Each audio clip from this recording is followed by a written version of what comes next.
To begin. Presented by Front Yard Fantasy. I'm your host, Simon. Joined as always by my wildly handsome co-host, John Luke Garofalo. Our friend Coop with us, aka Coop A. Fiasco.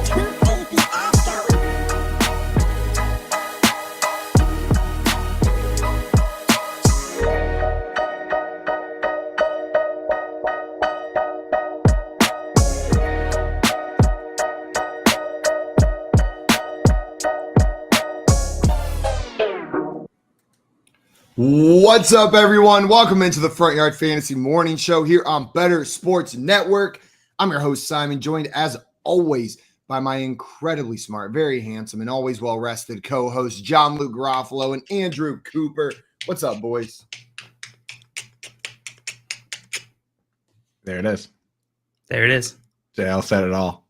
Yeah, with the I like how the finger guns turned into finger shitty type. He was the Twitter fingers, like Jake likes to say. He's just the Harry Potter fang maneuver there. Got him, dude. Yeah. Starting to fight with the chat with the Twitter When the fingers. spider dies. I really thought you were typing. I could have handled you or could have sworn you just never did type to learn in elementary school, and you're a guy who pecks at the keyboard over and over and over again. No, man, I ran the streets on those little programs where you did like the typing challenges. You know what I'm talking about? You ever do that in like library? Oh, yeah. Go to the media center. If the program was purple, whatever it was that I was using, it was definitely purple to learn how to type. Damn, those games still around? I kind of want to play one right now. They went kind of hard, didn't they? They did. And sometimes I'm just sitting there typing, and I'll be sitting there typing, looking on the computer. I'm like, man, pretty cool that I think a word and my brain just moves my fingers around on this random assortment of keys to create it. Do you ever get two in your head about little things that you do, and you're sitting there like, man, typing's kind of crazy when you think about it, like how much coordination is going on that you don't even think about?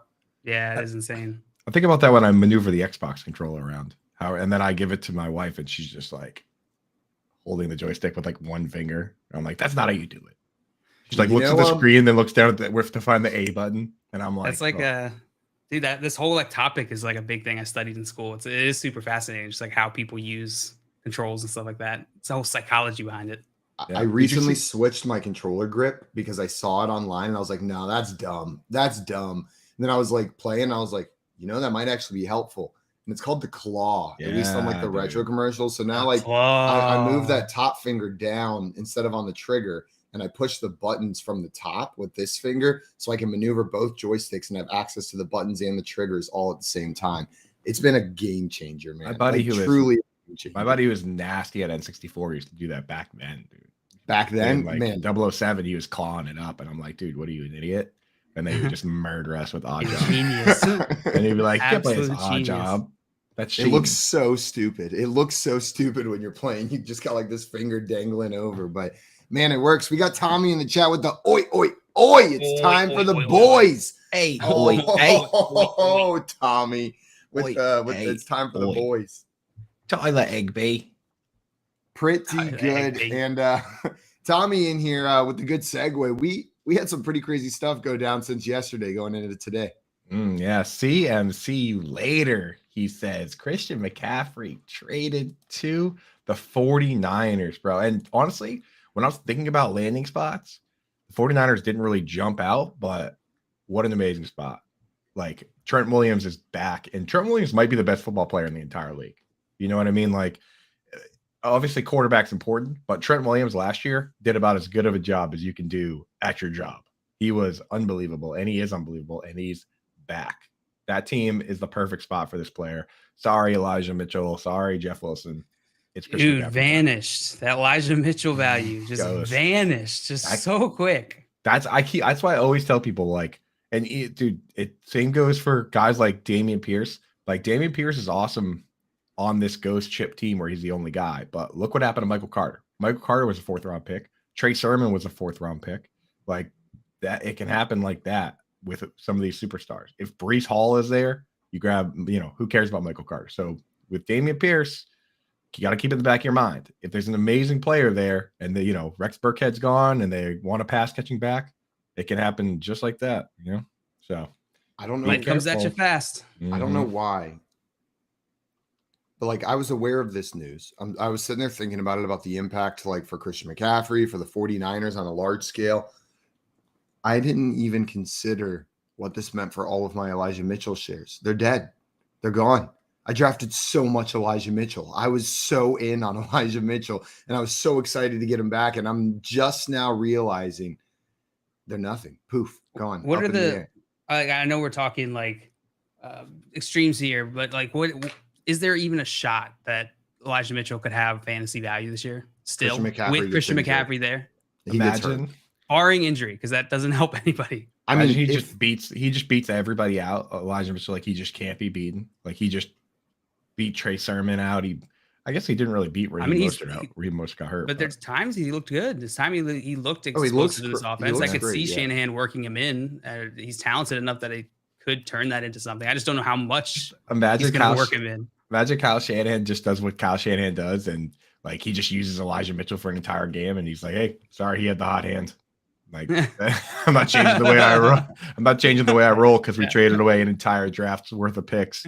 You know, like I think it was a second, third, and fourth in 2023, and a fifth in 2024. That's the kind of trade you do when you're just like, I'm not trading a first round pick for this guy.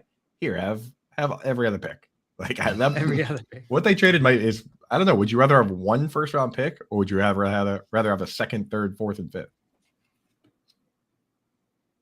I don't know the right answer. That's tough. I think it would depend on my team. It would depend a bit on my team and what I needed, because I think they're of equal value, but what you're getting out of it is different, right? I think it's the 2, 3, 4, 5, especially for a team like the Panthers, where like they've got some young pieces on the defense, but this is a blow it up and rebuild kind of process, right? Like they've got so many holes they need to fill. I think that makes sense for them right now. Let me see here. Which is they also said though that they wouldn't be entertaining offers that weren't multiple firsts, right? Like that was what came out of their camp. Boys, I figured out the answer. The 49ers don't have a first round pick next year. That would make sense. They couldn't give a first round pick. They would have given it away if they had it. I think it looks like they traded it to the Dolphins at some point. So there you go. Mystery solved. They probably would have traded that. I also saw, I'm not sure if you guys heard that the Rams were in the mix trying to get McCaffrey as well, which that would have been a spicy meatball. I'm not sure, which spot do you think would have been a better landing spot for CMC? I think the 49ers. Yeah, it's a much better offensive line, right? Like it's a more competent offense, and they like to feature their running backs. Like this seems to make sense for him. Rams, like, don't get me wrong, he's Christian McCaffrey. He still would have been great on the Rams. He's great wherever he touches the ball, but I think this 49ers landing spot is pretty hot for him. Like it's going to be pretty hot. If you're a Christian McCaffrey manager, are you excited about this? Like, is this an upgrade for you in your mind? I know switching teams mid-season can add some challenges, but Jay, you mentioned it yesterday. It is easier for a running back than for a wide receiver to switch teams. Like that is generally considered easier. But are you guys viewing this as a fantasy upgrade for Christian McCaffrey? I don't know if it's an upgrade. I see it as probably a lateral. I think we see some trade-offs here. Like you said, there's going to be some growing pains for him this season, but they're trading for him this season. So it is reasonable to, extrapolate that they're going to use him this season. They're going to find ways to get him involved. Trent Williams. Sorry, Tommy asked, when's their first pick now? I just pulled that up. The 49ers now have their first pick in the draft will be in the 5th round, and then they have 2 7th-round picks. That's all they have for picks. So, see Craig in the chat. What up, Craig? Said, hope you're happy now. You made fun of Thursday so much it finally went and blew itself up. I am happy. Thank God it went and did that. That was so much fun.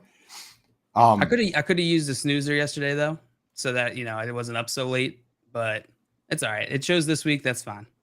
Good football is good football. Good football is good football.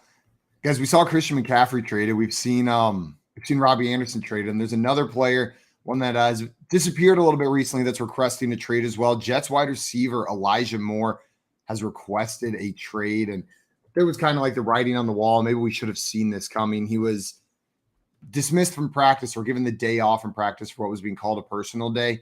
The team was saying that maybe it was family related, but sources made it very clear that it was directly related to him being frustrated with his lack of involvement in the offense. And the coaches thought it would be best for him to leave, for him to cool down, them to cool down. And now he wants out. He wants out of that team, but it doesn't look like they have any intention of trading him. And if you guys remember, Denzel Mims, another Jets wide receiver, young wide receiver, requested a trade due to his lack of involvement, which has been a healthy scratch through the first 6 weeks of the season. But Elijah Moore wants out of town. Can't handle the heat.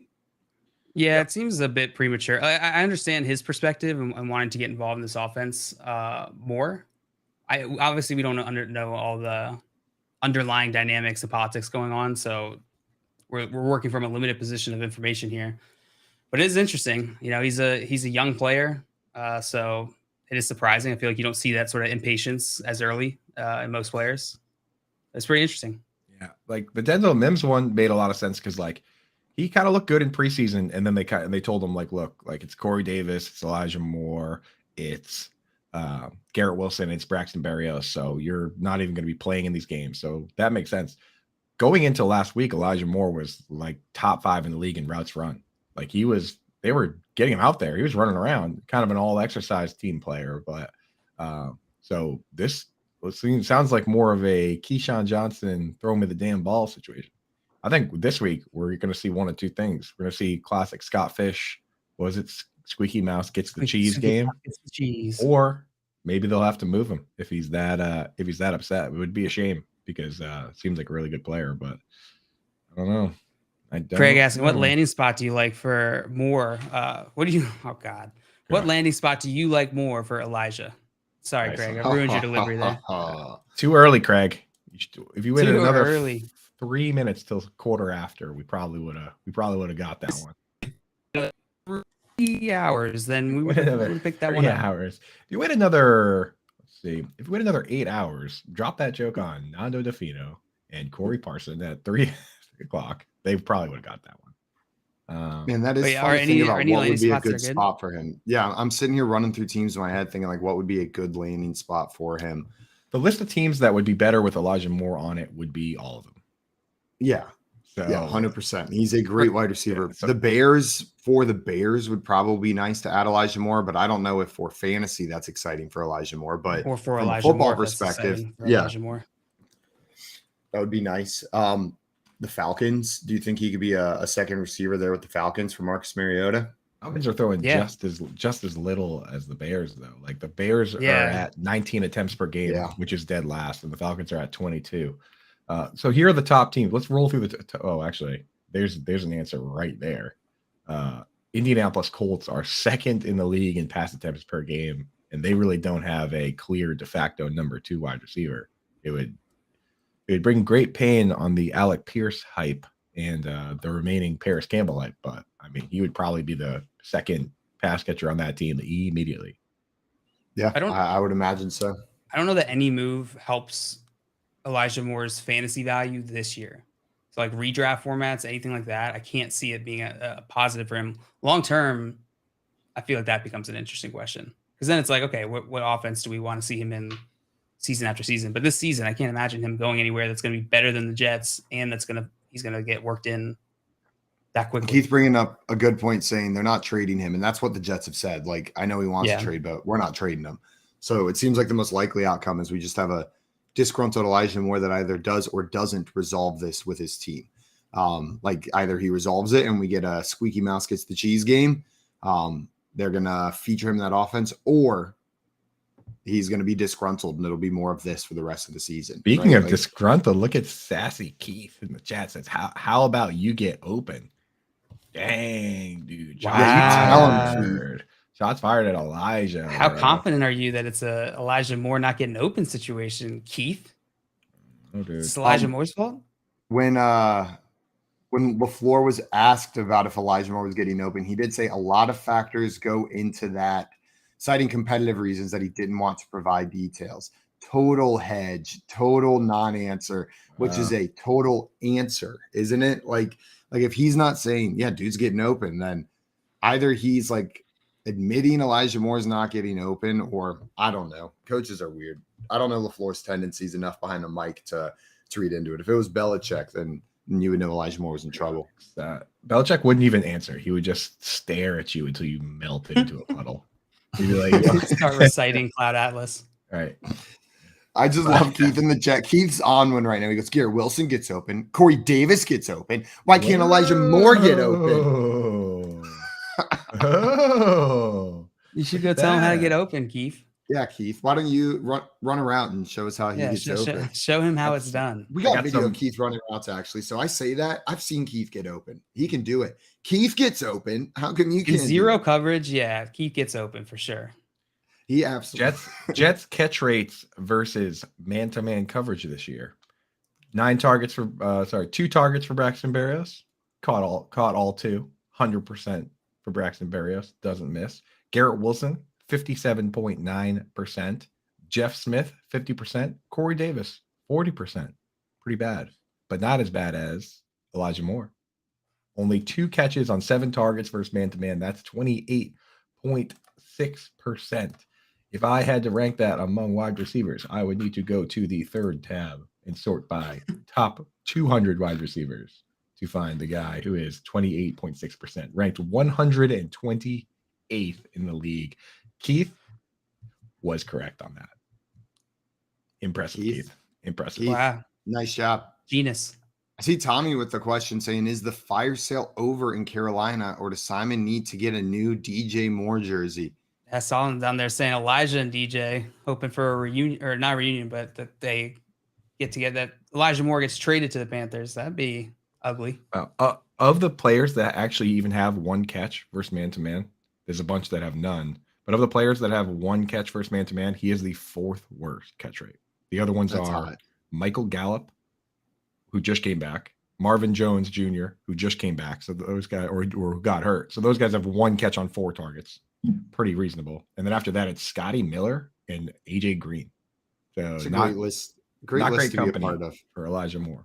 So I mean, I feel like usually when we give those lists, it's the other way, where it's like 5 great players and 1 horrible one, and you're like, man, what great company to be in. Yeah. Or it was like at the Hall of Fame in Canton, there was a back wall where they had all these jerseys, and it was like Tom Brady, Johnny Unitas, Nick Foles, Eli Manning. Like they had like some of these like all-time greats in a jersey case, and then just tucked in between them was a Nick Foles jersey. Like he has cemented himself. Like he's tucked in between them was Nick Foles.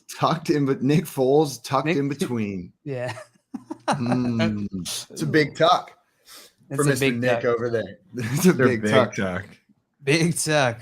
You guys watched that the heated exchange between Kyler and Kingsbury last night? Kingsbury? Yeah, how did you not? It was I watched it, and then I immediately went to Google to find my lip readers, and then as I was doing that, they played it again on TV, and I was like, oh, down. I don't need lip readers. That was very apparent what he said. Yeah, if you didn't catch that, Kyler Murray was caught on camera. I think it was like 2nd quarter or something like that, just going off on Cliff Kingsbury, his head coach, saying many bad words, many no words that you're not supposed to say. And then, yeah, that was pretty crazy. People, I know that the internet went wild with that. Yeah, you know, it's not a good look, but then also, like, there's a competitive drive. This is a must-win game for the Cardinals, really, as they were talking about. Like, this was a very important game for those Arizona Cardinals. Emotions are high. They haven't been playing well. Like, I imagine this stuff happens now.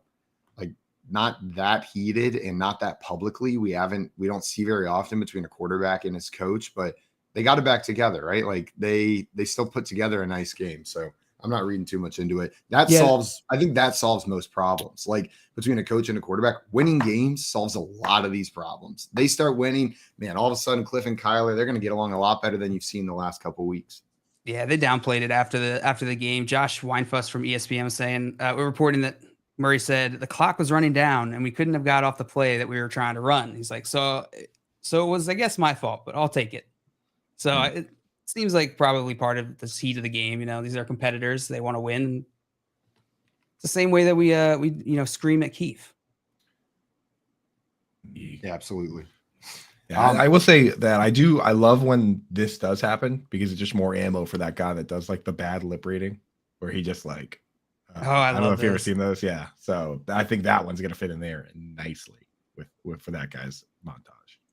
It came up yesterday. That's maybe the second most clear expletive ridden yell I've seen during a sports game. And the other one came up yesterday. Our friend Brian Drake was on office hours with us, and he's a big Syracuse guy.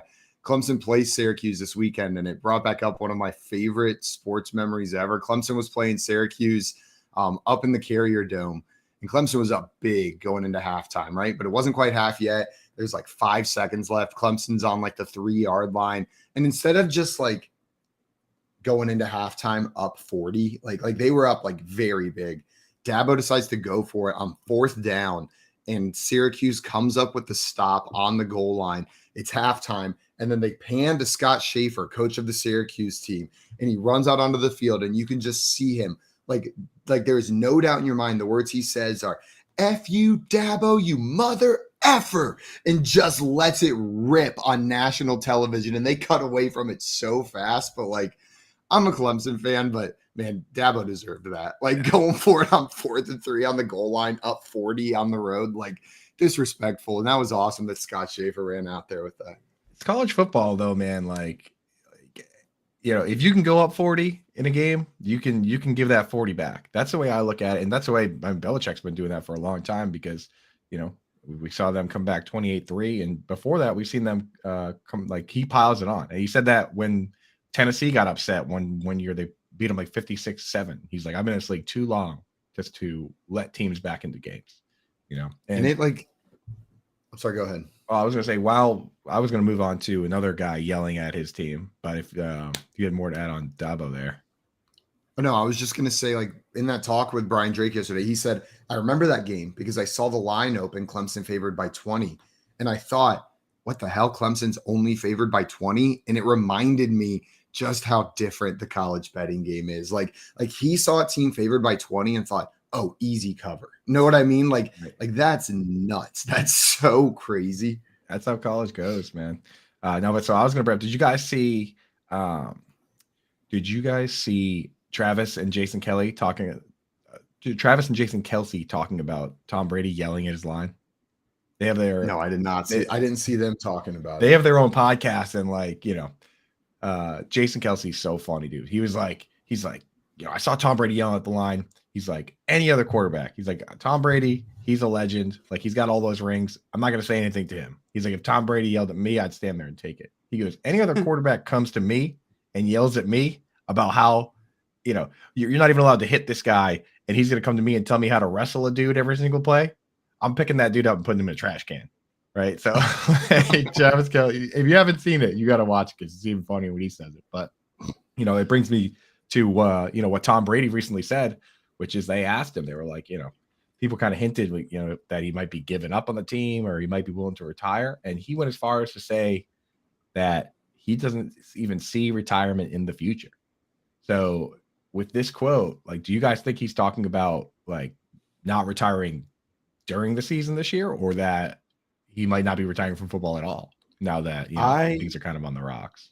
I am fearful that we are seeing the beginning of a really sad ending to Tom Brady's career, because like I say that hopeful that maybe it's not the case, but this dude seems like maybe like he doesn't know what's next after football. Know what I mean? Like how does he move on from this thing that he has truly dedicated like every second of his life to over the past 20 plus years? Like, man, it feels like a really sad situation. Like he just doesn't know what to do next. He doesn't want to do anything else.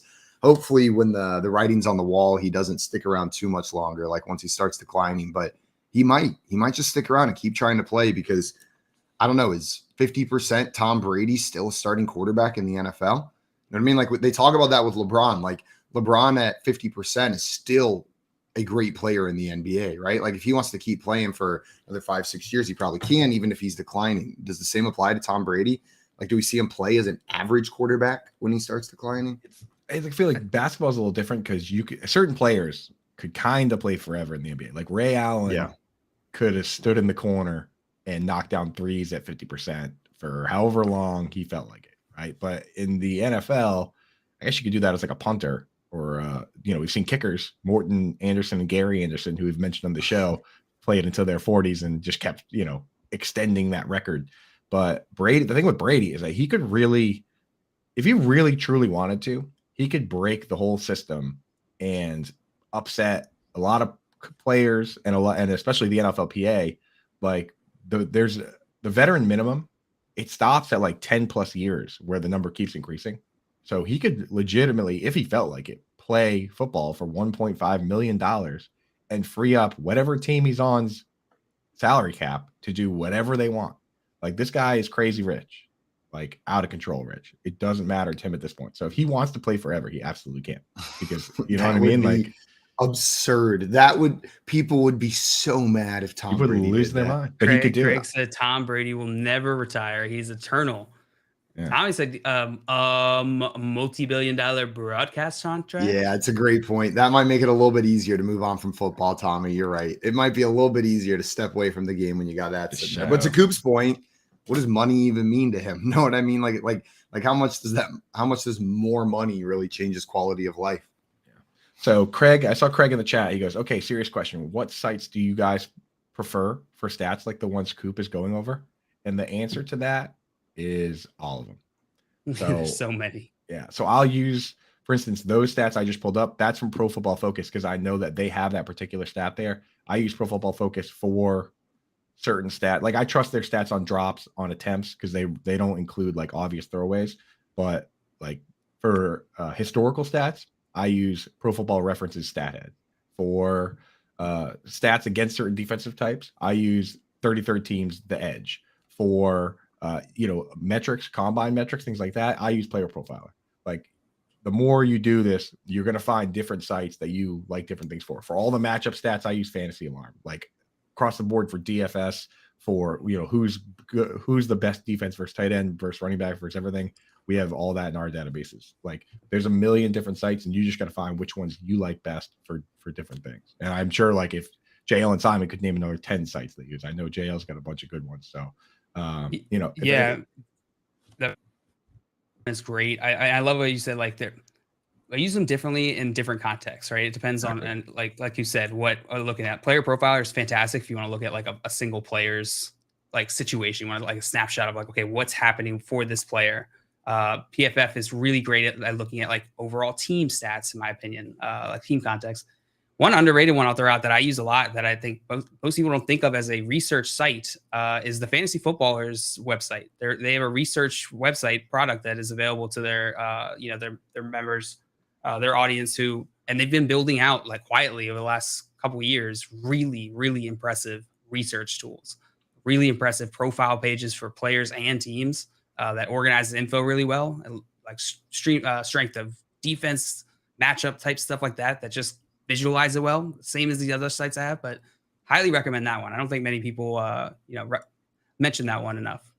And not sure if either of you guys brought this up already. My bad. I missed it. But the 33rd team, The Edge, I know Jordan Vanek has brought that up whenever he's come on the show, but for those advanced stats all in one place, it's pretty nice. They're putting together some pretty cool tools over there at the 33rd team as well that I've started using this year. It makes some of those harder to find or less accessible, like advanced statistics, especially for receivers, a little bit easier to find over there. Yeah, and Scott Fish's matchup tool. Got to shout out that one. Yeah. Scott Fish. There's a lot of tools out there. So you really just got to find the ones that you like. The good thing about the 33rd team is that it's free. Like the Pro Football Focus one I mentioned is behind the paywall. A lot of the Fantasy Alarm stats are behind our paywall for our members. JL just mentioned that Football Guys behind the paywall. And the Pro Football Reference, I use that for different guys. If you're going back to you can go back to 1920 and you can sort like very specific stats. That's what I use that site for. That's also behind a paywall. So that's the thing. People can't, people work hard on these things. They're not always free. So use the 33rd team one while it's free, because they got a ton of stuff in there. Yeah, that's a really good question, Craig. I feel like it warrants probably a larger segment at some point. Maybe we'll throw that in. Beautiful question. Guys, we've been talking a lot of trades. There was another potential trade that I wanted to bring up. The Packers, reports are coming out that they are all in on trading for Steelers wide receiver Chase Claypool before the NFL trade deadline. They want him. They want him on that team. Coop, does this Does this rustle your jimmies? Does this get you excited? Does this tickle your fancy? I would say all the above, all that weird stuff you said. Like, if, although, I mean, like, I'm not sure what Chase Claypool does that Alan Lazard doesn't. They seem like very similar and possibly redundant assets to me as like pseudo tight end sized big slot players. But I mean, the more options you can get over there for that team, the better. And if Claypool wants out, like Claypool might see the writing on the wall that if they're going to extend Deontay Johnson and they just drafted George Pickens and Pat Fryermuth is under contract for multiple years, then he might be looking at it and saying, I want to go somewhere where I can be a star. So maybe he's pushing his way out of town too. So I'd be down for that. Be good for fantasy football, I think. Craig said Claypool will be a great tight end replacement for Tunyon. I love Winky face. Winky. You naughty. Oh, I see Dustin in the chat here. Good morning, Dustin. What up? What's up, Dustin? Oh. I think it's better than being on the Steelers behind Deontay Johnson and George Pickens with some combination of Kenny Pickett and Mitch Trubisky throwing him the ball, right? Like moving over to a core where you're probably the second option, maybe the third behind Dobbs if he jumps up there. So like at worst, it's the same order in the pecking order, but your quarterback's now Aaron Rodgers. Like your quarterback is now Aaron Rodgers towards wide receivers. Like whenever absolute sadist. Like, yeah, but if they're trying I to would get rather him, be in Pittsburgh. I'd rather stay in Pittsburgh if I'm Chase Claypool. Like I honestly don't think it helps him that much to be in Green Bay. I think just as much competition. He doesn't have to do much to impress him because Aaron Rodgers is pissed about these rookies, right? He's come out and said already, like, whether or not I retire depends on these rookies' development. What a ridiculous quote to think about stuff. But like Claypool's got to see that and be like, I just got to show up and not be a rookie, and I am in. So we need to simplify the playbook, right? Like you might as well just be like, these rookies are dumb as hell. Yeah. Yeah, and I feel like Chase Claypool isn't like he's gonna come in and just he's not gonna be like, oh, I'm gonna kiss Aaron Rodgers' feet. He's like, I'm Mapletron, bitch. My favorite landing spot for any of these guys, Elijah Moore, Chase Claypool, is whatever makes Twitter the most upset. Like, so if you could take Elijah Moore and somehow trade him within the division to the Bills, just to see all the Gabriel Davis people lose their mind, like that would be the ideal landing spot for me as somebody that likes to stir the pot. I'm trying to think of other like iffy but hyped up wide receiver twos where it would really just ruin things. Like wide receiver twos that people are excited about, but they're not quite there. I don't know. Amon-Ra St. Brown. Yeah. Oh, shots fired. Wide receiver 2, Amon-Ra St. Brown. Another big headline from today is Brett Rippon getting some reps in QB in Denver. Letting it rip. Russell Wilson dealing with some injury, that little hamstring injury. I also think his little pride's a little hurt, probably too. I think he's dealing with some maybe some existential crisis going on for Russell Wilson right now. You guys firing up Brett Rippon? Oh, he's ripping cigs and roasting pigs, and he's ready to go. Russell Wilson's dealing with a little bit of sandwich-related internet cyberbullying. Oh yeah. Okay, but like, come on, Russell Wilson. Like you have to know what you're doing with that sandwich commercial. It's intentional, right? I thought the new one. Purposeful. I thought the new one was a little tongue in cheek. Like I thought he was being kind of cool with it, but then when they took it down, I was like, wait a second. Like I thought he was kind of making fun of himself a bit on the second one, which I was like, you know what, I'm on board with that. But then I kind of realized he wasn't. Dustin messaged me on Twitter the other day and asked me, if you had to have an NFL quarterback as your daddy, like your real father, he is now your father, who would be your favorite and who would be your least favorite? Like, who would you want most? And I was sitting there thinking, and like, as much as I've talked about how cringy and difficult it is to watch Russell Wilson, if I have to pick one to be my father, it might be Russell Wilson. Know what I mean? Like, a dad who's corny as hell is not a bad thing. Like, he seems loving and he seems kind. He's just a corny ass dude. And I was sitting there, I was like, no, I can't write Russell Wilson. I can't, but I was like, he might be the guy that I want most. Like, he might Sierra's your mom. You probably got all the coolest like family friends, like aunt and uncle.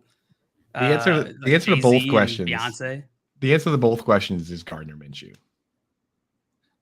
The answer I did type to him was Gardner Minshew for the one that I would want most. I changed it from Russell Wilson, and I was like, I don't care that he's. Would you only rather be married to like a celebrity school or Gardner Minshew?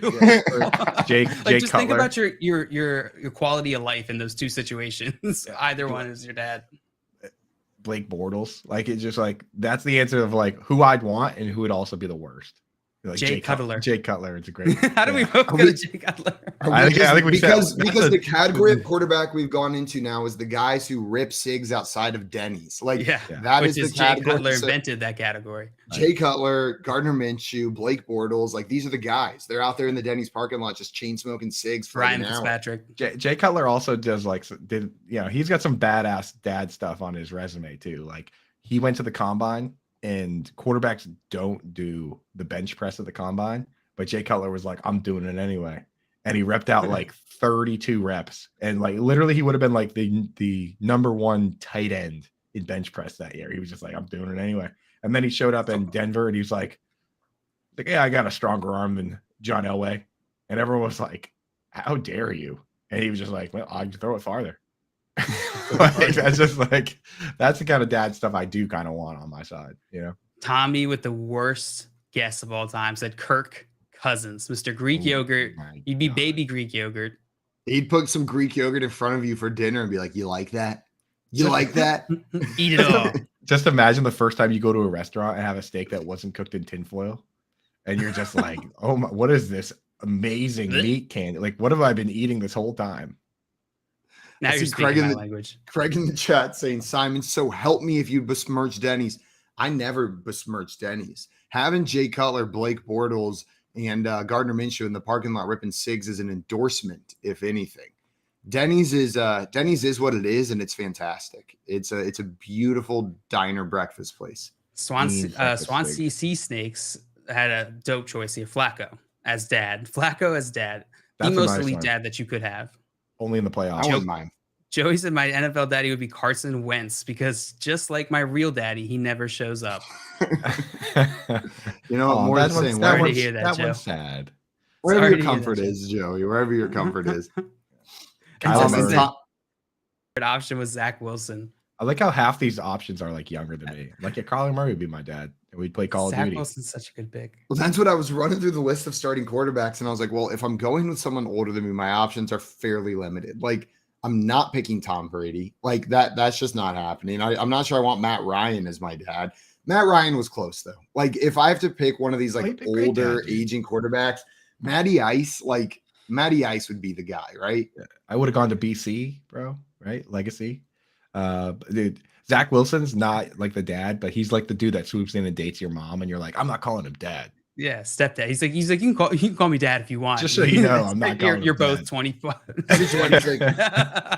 He's like, hey, sport. I just want you to know, like, I'm not trying to replace your father, but like, I am here for you. Like, I got you, man. Oh, actually, you want to just go outside and play catcher? If you wanted me to replace your father, if you sneak a couple beers and you need someone to pick you up, like, give me a call. I won't even tell your mom. Dude, I'm here. That would actually be the greatest way to get under his skin, dude. If like a younger dude was dating a dude younger than you was dating your mom, and you just started calling him dad, he would definitely be like, "Don't call me dad." Like, right? Stop That's my dad.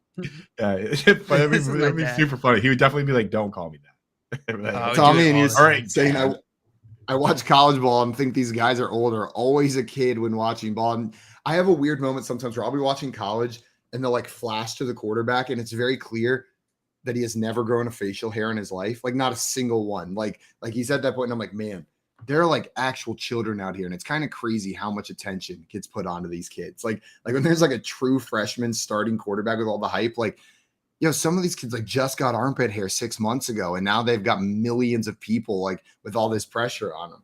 Right. But some of these dudes, like even when they're young, they don't look like they're young. Like Greg Oden, for instance, like even when that dude was in college, I was like, that's a grown man. That's a grown ass man. Some of these guys look like grown ass men from the time they were like freshmen in high school. Yeah. Guys, coming up, we're going to break down that Thursday night football game that we all watched, and we've got some great guests coming on today as well. Our friend Vinny Iyer is coming on a little bit later, as well as competitive eater Randy Santel. You're listening to the Front Yard Fantasy Morning Show here on Better Sports Network. Make bets and follow your fantasy team while you buy, sell, and trade collectibles in real time. Only on Better Sports Network.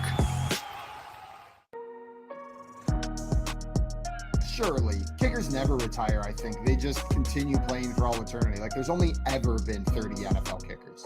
Yeah, they're always readily available too. It seems like, you know what I mean. Like they just get called up. They're like, you kicked for us 10 years ago, right? Why don't you run it back? That's right. I imagine Graham every Gano, single kicker that gets the call is on a high school football field somewhere, just practicing field goals after hours. Like it's like 9 p.m. and they're out there just at the local high school kicking field goals, and the phone rings. They get a call and they're like, "Yeah, I'm ready.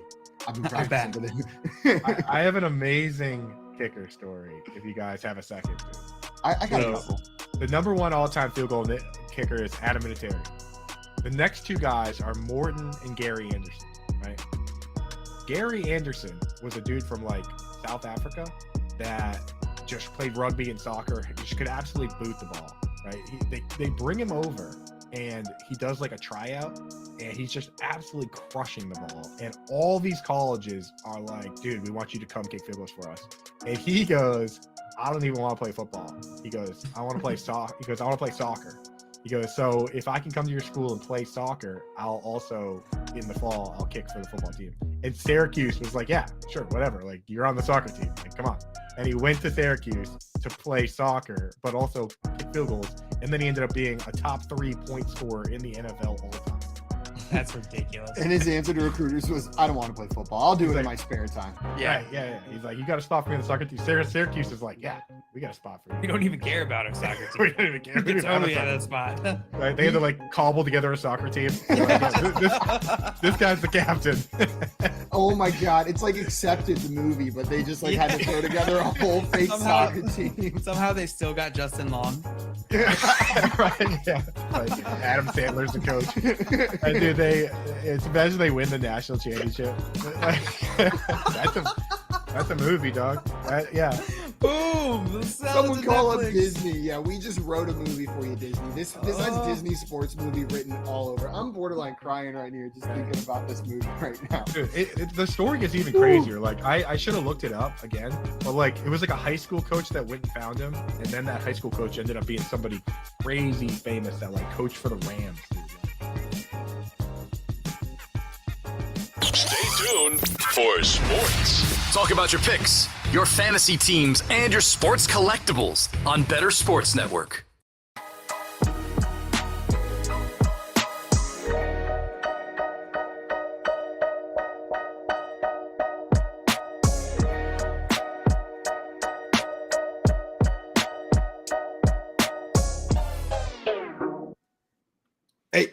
Hey, you're listening to the Front Yard Fantasy Morning Show here on Better Sports Network. Guys, we had some questions come in the chat. Before we get to that, though, I see producer Keith asking the crowd, is the volume better on those commercials today? And it looks like it is. Did not scare the absolute shit out of Tommy. He's alive this morning. No poop in his pants. Right. You know what? You guys ask for things. We listen. We make it happen. We make it happen. That's what's going on here. Keith, you know what? Thank you for doing that for us. We really appreciate it, man. I was about to make a sassy comment and take all the credit for things that Keith did, but then I decided he gets the credit right here. He gets the credit. We got some questions in the YouTube chat here, Simon. One here. Good day, gents from across the pond. Good day. Boy. Hey, good day, Mr. What's up, Mr. Doku? Running backs are a mess this season. What are you doing with the Broncos backfield? And is the next man up in Carolina obvious? What? With the Broncos backfield, I'll start there. I'm plugging in Melvin Gordon and starting him this week. Like I am buying into the narrative. He seems like the better running back. They were struggling without him. Latavius Murray, like you said, Coop, like why were they just giving the ball to Latavius Murray to fall forward for 2 yards over and over and over again during that game? Something weird was going on. I think Melvin Gordon's still the lead back, even though Latavius Murray got all the work last week, and we'll see a correction this week. So I'm plugging him in. I'm cool with that. Dale, do you agree, or are you a little bit more hesitant with this Broncos backfield? Yeah, I am hesitant. I want to see how it plays out. None of these guys have like a high enough upside for me to really force them into a lineup this week. So it's a wait and see situation. Yeah, exactly what JL said. If your back is completely against the ropes and you're looking at like Melvin Gordon or like Rex Burkhead, then get him in there. But we're talking, anybody that is a lock for like 8 or 9, 10 carries and a couple receptions has to go ahead of him. Like if you have like Kenyon Drake, obviously he goes ahead. If you have any guy like that, you got to do it that way. And then for I don't know that Carolina, it is obvious though. Like get someone like Kenyon Drake. Like maybe Yeah, that's a good way to approach this. Let's throw out some names that are, where's that line for you with say Latavius Murray or Melvin Gordon, those two guys. I mean, like, well, they're Jamal, on the same. You starting Jamal Williams? Or you starting Latavius Murray? I mean, if DeAndre Swift is out, then I'm starting Jamal Williams. If he's playing, maybe in a standard league, Jamal Williams, like we have to change the way we view these players when their roles change. Jamal Williams is always like the pass catching back, but he doesn't catch passes on this team. And even when DeAndre Swift was out, Craig Reynolds played that role. Like he's their goal line back. That's just how they roll. So I don't know about it in full PPR, but I don't know. Would you start Melvin Gordon or Jamal? Let's say Swift is back. Would you guys start Melvin Gordon or Jamal Williams? Melvin Gordon. But if it's Latavius Murray, give me Jamal Williams. Like I'll start it. Jamal Williams lives in between those two guys for me. And I guess we could use the obvious question that he actually gave to us in the chat. The next man up, in my opinion, is Donta Foreman. Chuba Hubbard has never been that great. They went out and got Foreman for a reason, who was pretty good. Would you start Donta Foreman or would you start Melvin Gordon? Yeah. Man, that's a tricky one. That is a tricky one because both of these guys, preferably you would want to wait and see, right? Like you want to see a game where they're using them. I'd probably start Melvin Gordon. But man, I guess it comes down to like, what's the upside of, we're still hoping that Donta Foreman is the guy, that it's not Chuba Hubbard. And on top of that, it's on this Panthers team, right? Like probably the worst team in the NFL, especially with Christian McCaffrey gone now. So I think I lean Melvin Gordon. Yeah, I would lean Melvin Gordon until we see a clear leader emerge in that backfield in Carolina.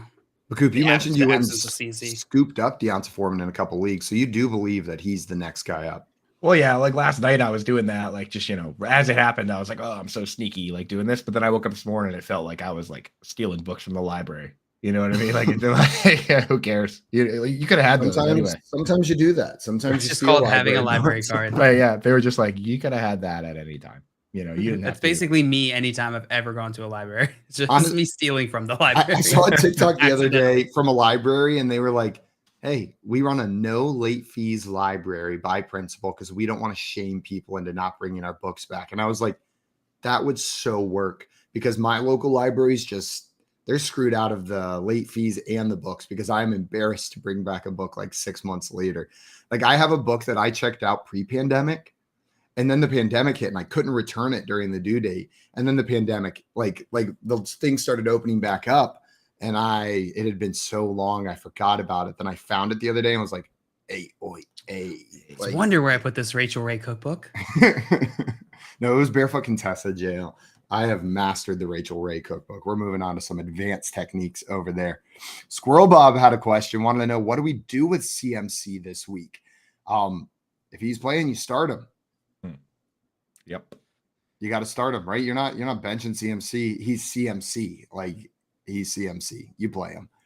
Yeah. How are he's a professional. Like they'll draw up some plays that are like, here's the ball, and also go stand over there. We'll throw you the ball. Like those are the plays that it's not like he's got to develop all these crazy timing routes with the quarterback, right?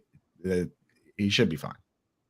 DJ Duvernay in here saying, are you taking the slight chance in grabbing Elijah Moore off waivers in case he's traded or given more volume? Guys drop it in my league, and I could drop a player. Full PPR redraft.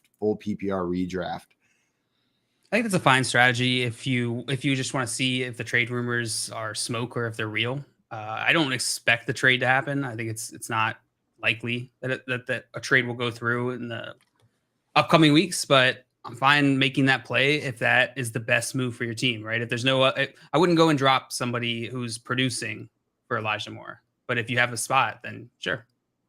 Yeah, I think that's it. If he's on waivers, like I wouldn't trade for him. I think that's If you trade for him, you're taking on risk. But if he's just on waivers, then it's all upside and no risk, because the downside is he's been who he is, which is a guy you can't start. The upside is that they listen to him and give him the ball more, or he gets traded, which in that case he could become something that's valuable. So I think it's a kind of a no risk, all reward situation right now. I would rather have my wide receiver do what he's doing, do what Elijah Moore's doing, than just sit there and do nothing and be terrible. At least he's saying something. At least he's trying, right? Like some guys just sit there and they're just like, I'm just not any good. So, guys, if you're enjoying what we're doing over here, if you want some more of us, make sure you head on over to our YouTube channel at Front Yard Fantasy. Hit that subscribe button and check out the stuff that we are putting out daily. We're just having a lot of fun over there. We have one more question from Mr. Doku come in here. Another one from across the pond. Man, when I hear that phrase, in high school, I was just desperate to get out of the South. I ended up going to Clemson, so I didn't. But I started applying to schools all in the Northeast, and I found a website called Study Across the Pond. And I applied to multiple schools in the UK, got accepted to Middlesex, and was sitting there wondering, like, do I do it? Do I go across the pond for college? And then I said, nah. I went to one Clemson football game and was like, I'm going to Clemson.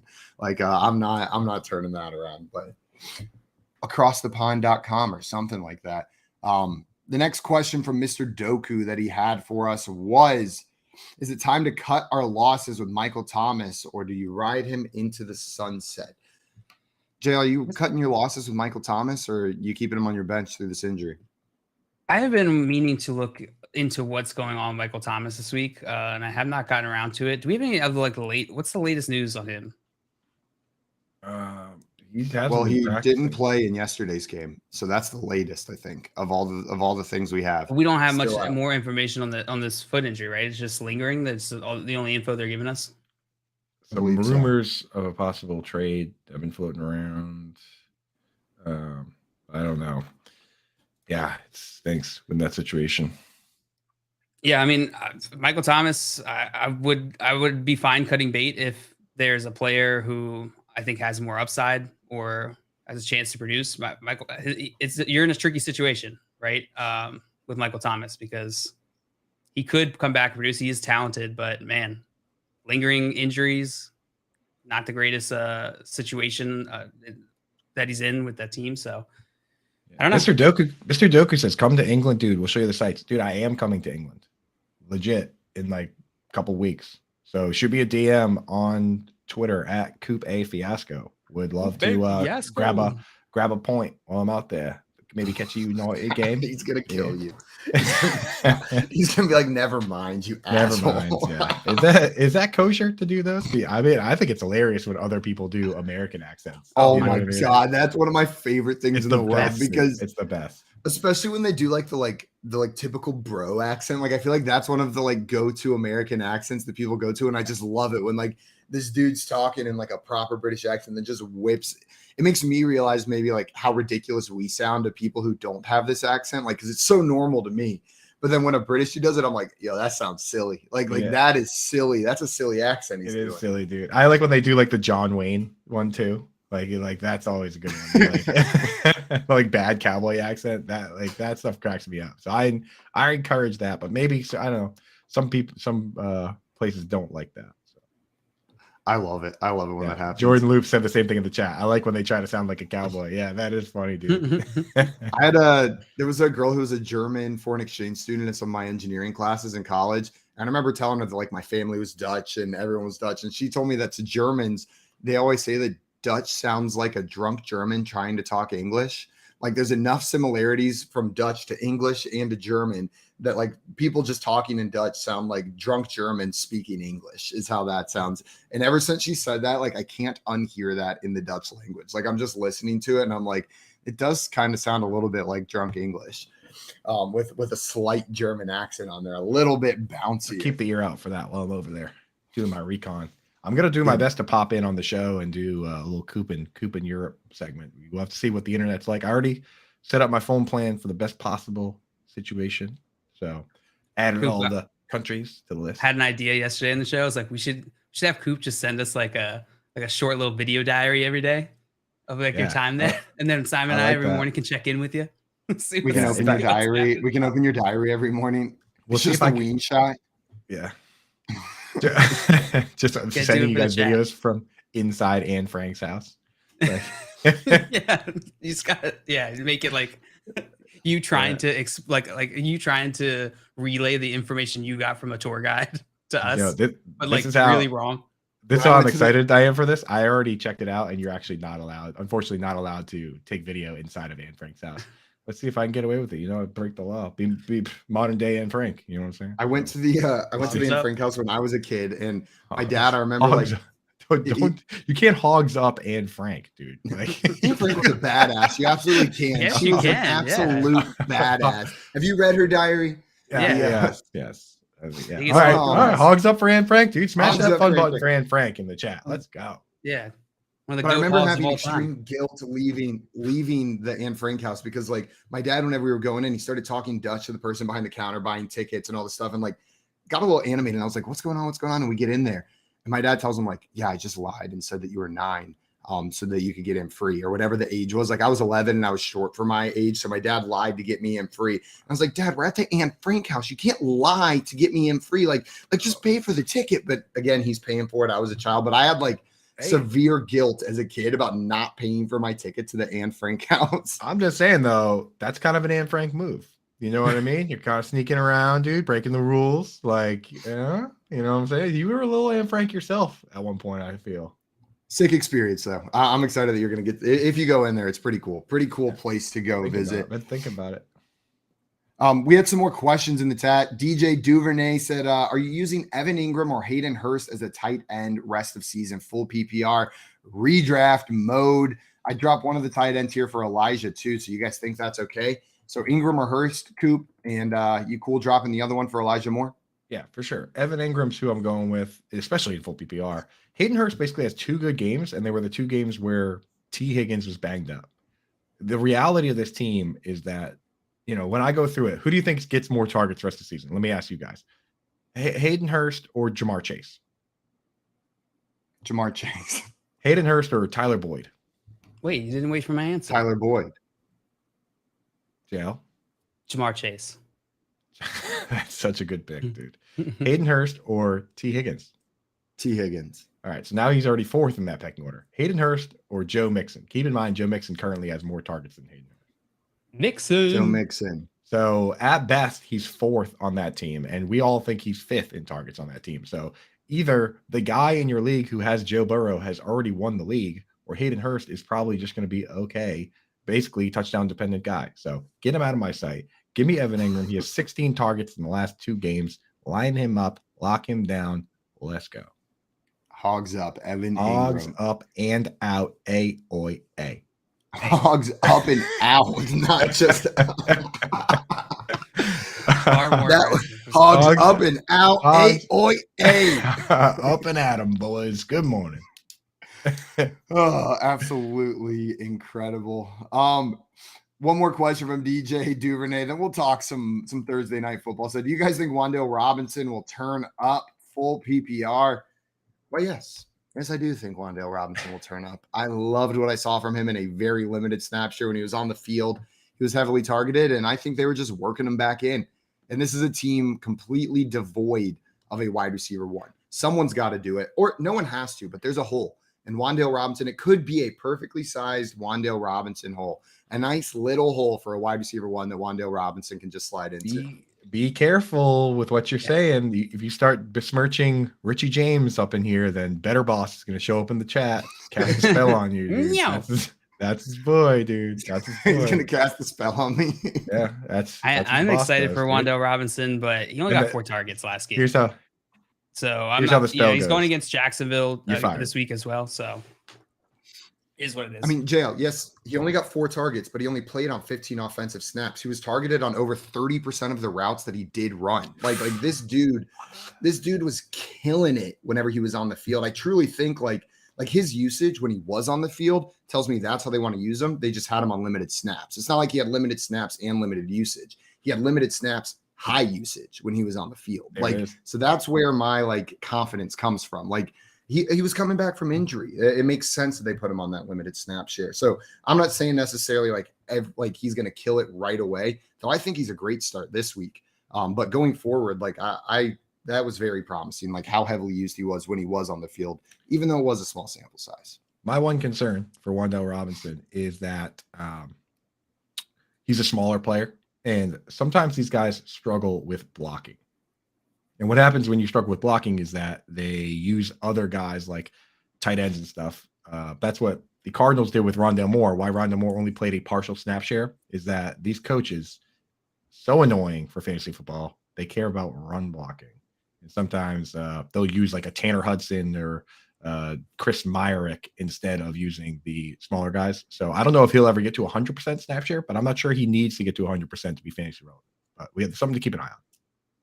Yeah, that's a great point. That is a great point. Could cap his upside over there.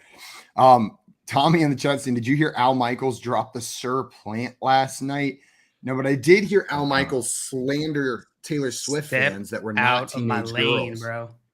Do we need to cease and desist Al Michaels, bro? I think do we need to patent that?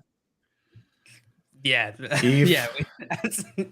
Patent is the right thing that we need for the job. That's the tool for the job here. Right. Keith, make sure you copyright that. I think we already copyrighted it, if I'm not mistaken. Tommy did it. Also, Tommy in the chat saying, hey, we get a little without me for Rodrigo. Guess who's back? Rodrigo Blankenship showed up, and he missed one extra point, but he had a decent game, right? Showed up and came out there, showed up for the Cardinals. It was just the one extra point he missed, right? You know his dad threw the remote through the television when he missed that extra point, right? Like his I gotta dad see if I can definitely lost his marbles on that. You can't be missing an extra point in your first game back into the league. Like, come on, Rodrigo.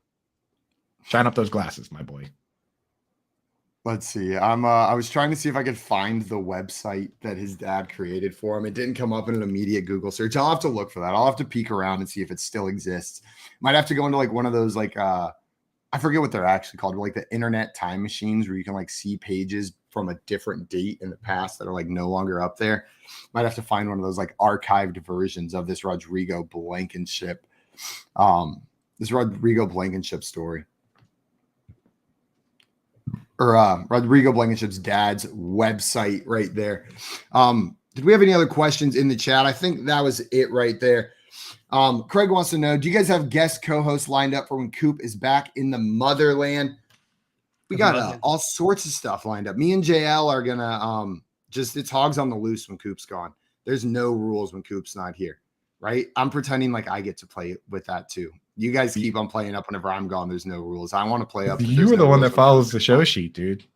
If it wasn't for you, we would just be hogs. What's his show sheet? Coop, you did not watch when you were gone. Simon and I did not go off anything. we let it rip, dude. Bro. We Beybladed the hell out.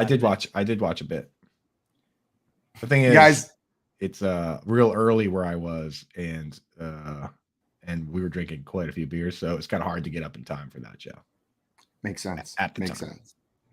Guys, coming up, we're going to talk about this Thursday night football game, and then we've got two great guests coming on with us a little bit later as well. Vinny Iyer of Sporting News is joining the show again, and then we've got Randy Santel, competitive eater, holder of the world record for food challenges completed, coming on the show later today as well. You're listening to the Front Yard Fantasy Morning Show here on Better Sports Network.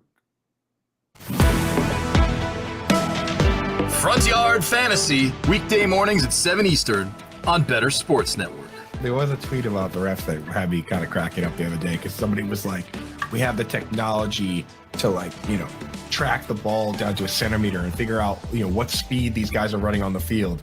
Yet somehow we still mark the ball by That's my favorite. A 60-year-old dude eyeballing it, and then we run over with literal chains and measure it. It's like, you think we can probably get that figured out.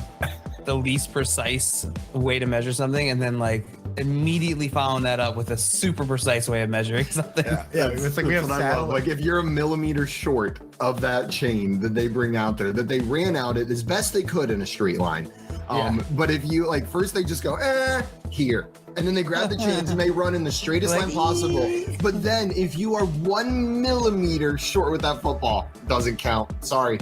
Couldn't have been human error. You're just short. That's exactly. And they bring out the index card or whatever. Meanwhile, they have satellites in space tracking how fast Brandon Ayuk ran on an end around. But we can't. And I can see that number live while he's doing it. Like I can see every player's speed on the screen live. I love that. It's and not to mention that dude's trying to make the spot, and the player always tosses the ball right into his face. right? Like he's coming over to spot it, and it's like every other time the player just like, here you go, here's another thing to juggle. On call with Dr. Roto. If the Giants don't win another game this year, A, I'll be shocked, but B, I'll still think that they're better than they were with Joe Judge. Much better, because I think Brian Dable's got a lot out of this team already. And I'm seeing what this team could be. See, that's the problem with owners and general managers. I see Nathaniel Hackett and I see a guy who can't get it done. I see Matt Rule and see a guy who never should have been hired. Disaster right away. Sometimes a good coordinator in the NFL is better. I don't even say sometimes. Most of the time, a good coordinator in the NFL is better than a college coach, because the NFL coordinators, they know the system. They've been there. They've played. They've been around it. For the life of me, I don't know why Eric Bieniemy hasn't gotten a job yet. Deuce Staley's going to get a job. Somebody's going to hire that dude. When you've been around the game, you understand it. These college guys come, they don't know it. Join the show with one touch of a button. It's Sports Talk 3.0 on Better Sports Network.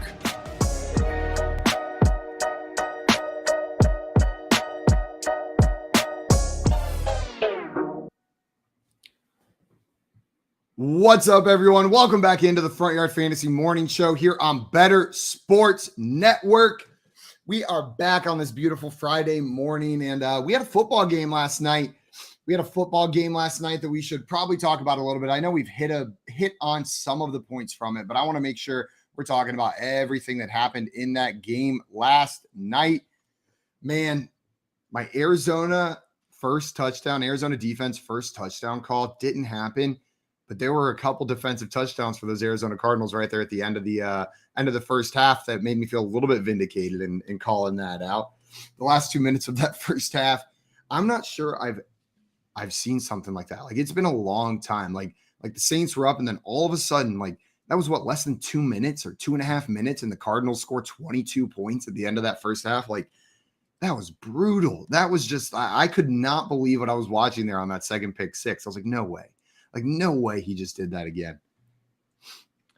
Pretty ugly. There's an amazing clip of Wilson, like one of the cameramen, which it is an underappreciated art, being these cameramen and setting up the perfect shots. But one of the cameramen caught a picture of Andy Dalton just so upset about throwing a pick, while directly behind him, the dude is doing a literal front flip into the end zone. Yeah. I tweeted out the video. I said, this is art. Yeah, JL tweeted out. I was like, damn, like, kudos to the photographer. Like, photographers need more credit. Maybe now that Randy Johnson's a photographer at the games, they'll start getting a little more recognition. That's going to be one of those pictures that, like, when you first walk into the Hall of Fame, they have all those, like, photographs of the year, like, where they're giving out awards for the best pictures. Andy Dalton's going to be sad to see him memorialized right there, because that is a sick shot. Like, just an absolutely sick shot. But, man, poor Andy Dalton. I started wondering if we were going to see Jameis in the second half whenever that happened. Yeah, well, I'm going to bring the Randy Johnson picture thing full circle, right? You guys saw that, right? That Randy Johnson takes pictures at NFL games. He's like a legit photographer now. I didn't see that. Yeah. Okay, so the MLB pitcher, Randy Johnson, the big unit, one of the most famous. Was it Arizona guy? He played for Arizona and for Seattle. He played for a couple of teams, mostly Arizona, right? Big unit, big lefty. He has always been a huge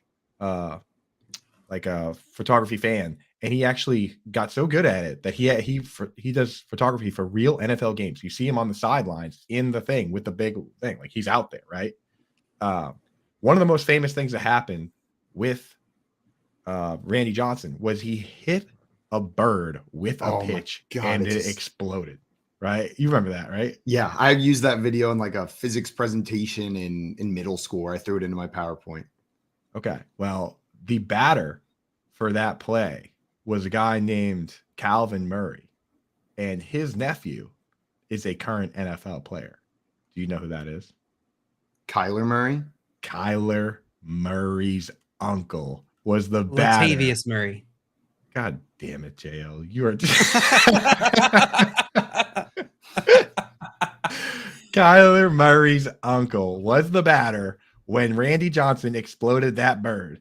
And now Randy Johnson's out there taking pictures of Kyler Murray on the sideline of NFL games. You cannot make stuff up. folks. If you did not already hey. believe, we are in a simulation. This is proof right there, conclusive evidence. Yeah. Me and Sammy Watkins will be talking to you around 7:30 p.m. Eastern time. Right. Everyone's a robot but you. Yeah, don't get into that simulation talk. Like, I feel like I use, like, sometimes it just sucks me. And sometimes I can think about it and I'm like, no problem. Like, maybe that's the case. And then sometimes I think about it, I'm like, man, I'm not it's sure. the most likely truth. I can get into this because I love this. I love this topic, but I think it's one of the more likely probability. Or I was talking about it with my girlfriend the other day, where it was like the logic that people say whenever they say we live in a simulation is if technology gets to the point where we can fully simulate a universe, which we're not there yet. The computing power to do that's insane. But if we can get to that point and we do that, then the odds of us being in a simulation are almost 100%, because there would just be one original universe. But because we could do it once means that within that universe, they could do it. They could do it. They could do it. And there's an infinite number right there. Man, I hate this conversation. This is one of those ones where like it's like 1 a.m. You were at the bars all night with your friends, and now you found a random park and you're sitting on this bench by the lake, just being like, man, what if we're in a simulation? That's the proof we're in a simulation right there. That wouldn't happen. I'll tell you, that line of thinking makes it hard to get up for work in the morning. But I will say, Jordan Loop says a dead bird is his photography logo. Go look it up. I just did, and it is Randy Johnson's photography photo. Is this like artsy looking bird that's like clearly dead? But I mean, the bird that he hit, let's just say it was in a few more pieces than this bird on the logo. It exploded. It full exploded. Like, it was just unbelievable. And the video's an older video, so it's a little bit grainy, but you can fully see that bird just explode. What are the odds? Man, he was just flying around having himself a good day. The other one, I didn't know Randy Johnson was so into photography. I should have known that, but he's probably got like a different angle than other, like, that dude's tall as hell, right? Like, he's like 6'10, 6'11 or something like that. Like, that's a big man. You're at the game trying to watch, and this is just a Sasquatch in front of you taking pictures. Like, will you please sit down? Hey, Randy. Please. I see Lucius in the chat. Morning, guys. Morning, Lucius. Welcome in. He said, thanks for the Taysom call last night. I know it hurt to give, but it worked out. It did. I tweeted out in the middle of the game. It's like Taysom Hill, IRL, and just a picture of, you remember like Madden key moments? You simulate all the way up until like the third quarter, or like the last drive, and then you get to come in and be the hero. That's all Taysom Hill is. I honestly, I think he might have the best job in the NFL. I watched him right after he scored. They went like close up on him, and he's just like, cheesing. I had that same moment yesterday where I was like, man, like, dude, why do I hate this guy so much? Because he's like, it's because his usage doesn't match up with his stats, but like, I gotta stop hating on him so much because he's having fun out there. Like, he's having fun. I'll tell you what though, dude. I swear, it's like this dude only exists to make us wrong. Like, we finally came around on this dude. We finally came around and we're like, look, you can start him over any touchdown dependent guy because he gets the rushing touchdowns. But here's the thing: in PPR, he doesn't ever catch passes. What does this dude do? He goes out and he catches a pass. Since when does this guy catch passes, dude? Like, what? Like I don't hate him anymore. Isn't it like his second catch of the year? Right. Or something. I'm now on the like opposite end. I'm now taking the opposite stance. I'm the biggest Taysom Hill stan. Like, that dude. Gotta be. Hell yeah. You got to just keep going, bro. Just keep fighting. Nobody's going to believe in you if you don't believe in you, Taysom. Ridiculous, bro. Ridiculous, man. He's the glitch in the Matrix, dude. He's like when you see the same black cat twice, like that's Taysom Hill catching a pass for a touchdown after not having a target since week 1. That's how you do it, bro. Fade out all of us sitting here shitting on Taysom all the time. He just fade that out. Doesn't even listen to us. Right. We said out and play. We said all that matters is rushing touchdowns. He throws a touchdown. He's like, pass. oh, okay. He throws one. Then we're like, okay, he's a good bet to score 2 touchdowns, rushing, but he's not going to catch the ball. He catches the ball. Say something he won't. No way he can kick a field goal. No chance he runs back a kick for a touchdown. Right? No way he can GM the New Orleans Saints. Taysom Hill back there to return a kickoff. That is an image. I feel like usually they got like smaller guys back there, like these small, shifty guys that have a massive Taysom Hill just barreling down the field would be hilarious. They wouldn't know what to do. EJ thinking the same thing I am. He said GM. Yeah. Taysom Hill is just going to start. He's going to be the new owner of the New Orleans Saints next season. Taysom running back a kick. I bet like the guys on the kick, like the kickoff team, they would just be doing the thing what you do when you like pretend to tackle a kid and you're like, oh, you know what I mean? Like that's exactly what it looked like. Whatever he does is magic. So it would be impossible to get him no matter how slow he's running. I don't understand him. I'm not going to pretend to understand him, but he's fantasy relevant and he's fun to watch. He's only in for fun plays. Like, I feel like he is us. Like we should be the biggest Taysom Hill stands because he's only in for the fun. He's just in there. He's not like he's not in on a blocking play. He's not in for any play where he's not gonna somehow score the touchdown. No, and if he doesn't get that touchdown yesterday, then you're probably pretty mad again, right? Like that one catch saved the week, and that's the Taysom Hill experience. Because outside of that, he threw 2 passes for 48 yards. You didn't get much from that, and then he ran the ball 3 times and only picked up 9 yards. We're not happy about that. It would have been It would have been back-to-back. It would have been back-to-back perfect games where you're just like, see, sucks. But then he scored that touchdown. Played a million snaps on special teams again. Just this guy, dude. I saw people calling for him to take over for Andy Dalton after that second pick 6. I thought there might have been a chance they put him in there. But Dalton, if you start him for fantasy, I know he threw 3 interceptions, including those 2 pick 6s. So if your league has big penalties for pick 6s, it might have been a bad week. But he put up decent enough numbers outside of that to overcome it, right? 361 yards through the air and 4 touchdowns through the air as well. 2 of them going to the tight end that you said could be a good start this week, Coop. Mr. Juwan Johnson catching 2 touchdowns. Is he anything when Adam Troutman comes back, whenever Michael Thomas, Jarvis Landry are healthy, or is this strictly the starter in front of him's hurt and the other receiving options are hurt as well? He always has been. I mean, like he's run more routes than Adam Troutman every single game. I think it's just a matter of like Andy Dalton probably was working with the second team in practice, and that's where Adam Troutman was. So, you know, they had some timing routes or whatever. But when Jameis Winston comes back, I'm leaning fully back into Juwan Johnson. Last week it was an easy call because Troutman was out and Michael Thomas is out and Jarvis Landry was out, and the Cardinals are one of the very worst teams in the league versus the tight end. But we talked about that on this show, and that's why, like me, you guys had Juwan Johnson in your lineups, right? Right? Yeah. There you go. Definitely have Juwan Johnson on all my rosters after you told me to do that, Coop. Absolutely. Awesome. No, I did have Juwan Johnson in one league where I started. I didn't. One league where I threw Juwan Johnson into my lineup, and my girlfriend had Juwan Johnson in one league where she threw him into the lineup. So that worked out pretty. Man, I get such props whenever like she like calls me or sits me down. She's like, "What should I do? Who should I start?" And I say something and it works. Like it's always like, "Oh, you were so smart." Like it's like for some reason, any other call I make, it doesn't matter. But if I get a fantasy call right for her team, I'm the smartest guy in the world. Absolutely killed it. Brendan in the chat saying, "Will we see another Kyler Murray 20-point game? This dude is just frustrating to play every week."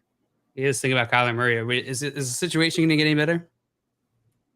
You got to keep playing them, and you got to hope this offense gets better, right? This was the first time we've seen. I know their defense helped out scoring 14 of those points, right? But even without that 14, they still put up quite a few points on the board offensively, and hopefully we're seeing this turn the corner. He continues to do one thing. As a rookie, I criticized him for this one thing. And I was like, he's a rookie, but this is a coaching problem. Coaches need to make sure he's not doing this anymore. And he's still doing it in this year, his 3rd or 4th year, I don't even know what it is. But when you get out of the pocket, you shouldn't be going out of bounds with the ball in your hand 6 or 7 yards behind the line of scrimmage. Throw the ball, dude. Like once you're out of the pocket, all you have to do is throw it past the line of scrimmage. You don't have to even throw it near any wide receiver. So it's inexcusable to be taking a sack by going out of bounds with the ball in your hand. It's lazy, and it's bad coaching. Because, I mean, unless the kid is immune to coaching, you have to know that you can just throw it. You know what I mean? Like, what the hell is he doing? He did it multiple times. He's done it so many times. I've seen this guy do it so many times. He did it again last night, and they basically had to punt out of their own end zone. All he had to do is flick his wrist and just go like that. Like, every other quarterback in the league has no problem doing that. But Kyler Murray, for some reason, just, he scrambles around, and in his mind, it's a run play. You can just throw it. You can just chuck it as long as you're still behind that line of scrimmage. As long as your toenail's still behind that line of scrimmage. And Tony Romo, that's what this Amazon Prime crew, like they briefly mentioned kind of that he, took a sack, but like they should have been crucifying this guy. Tony Romo would have killed him for doing that. Like he needs to be held accountable for stuff like that. Coop, do you think Tony Romo should have his own red zone show? friend of mine said that. The Careful. thing is, I would weigh in on that, but Tread carefully. Speaking of getting crucified, a friend of mine did say something like that, and he got murdered. Jail, you totally sold that tweet to me differently too. You were like, "Hey, be careful saying a pro Tony Romo tweet because the hounds will get sick on you." I didn't realize that you said that he should take over NFL Red Zone. Which see, Coop, you made the mistake that most people mistake.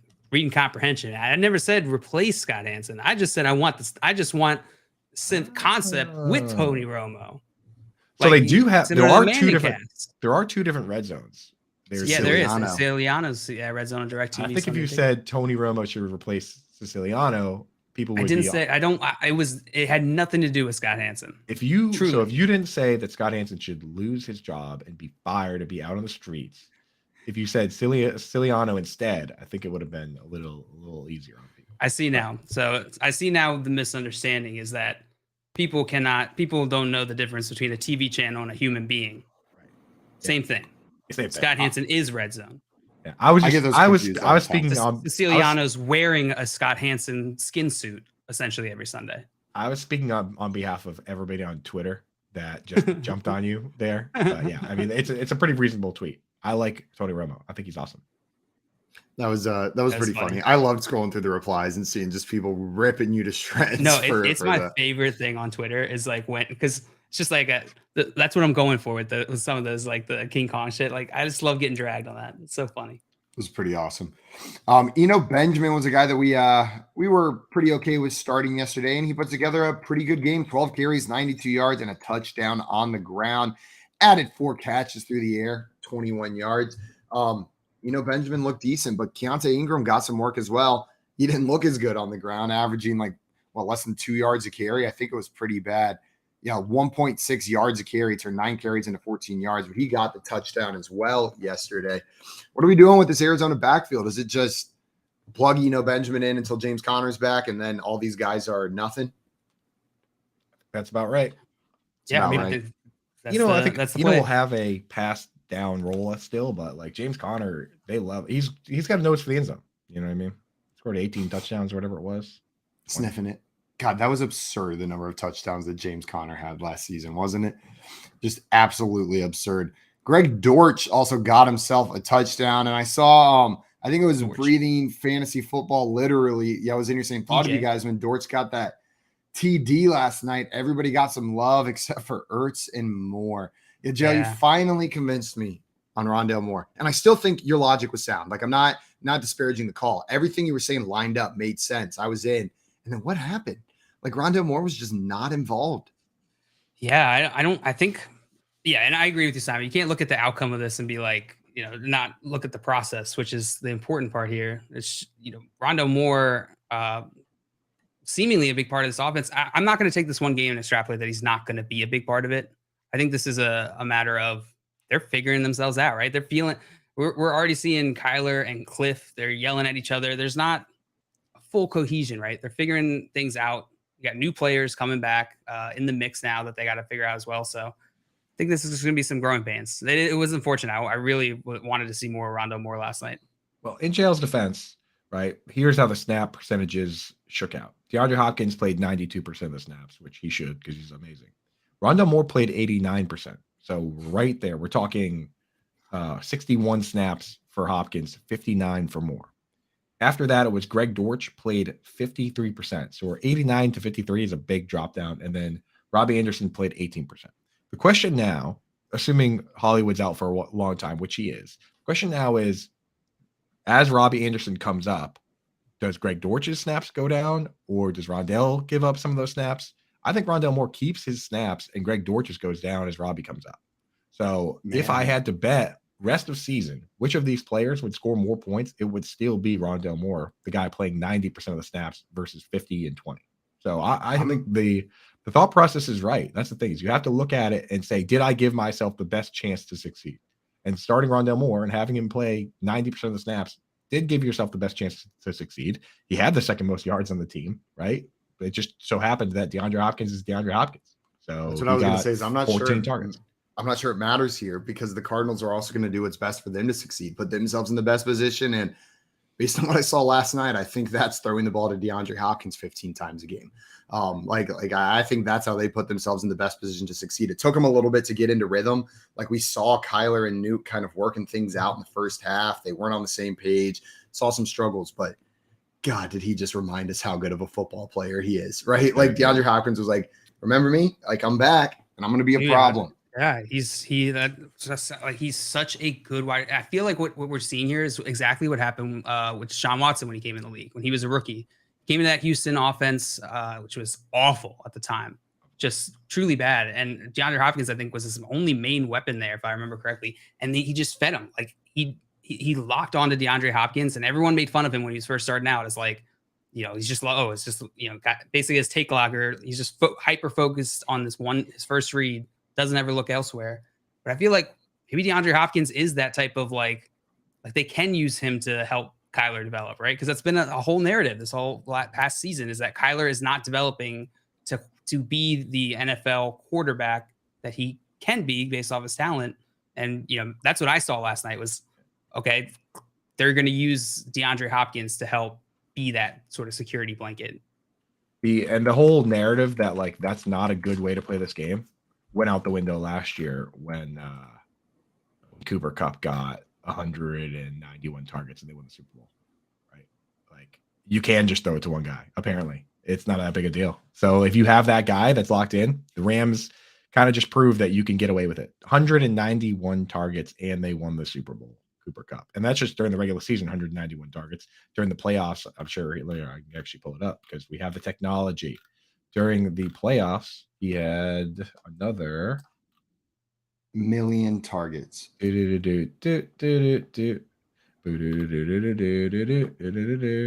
this is absolutely thrilling to wait while we find out how many targets Cooper Kupp had in the playoffs. We need to show where Coop just like narrates his day as he goes through it.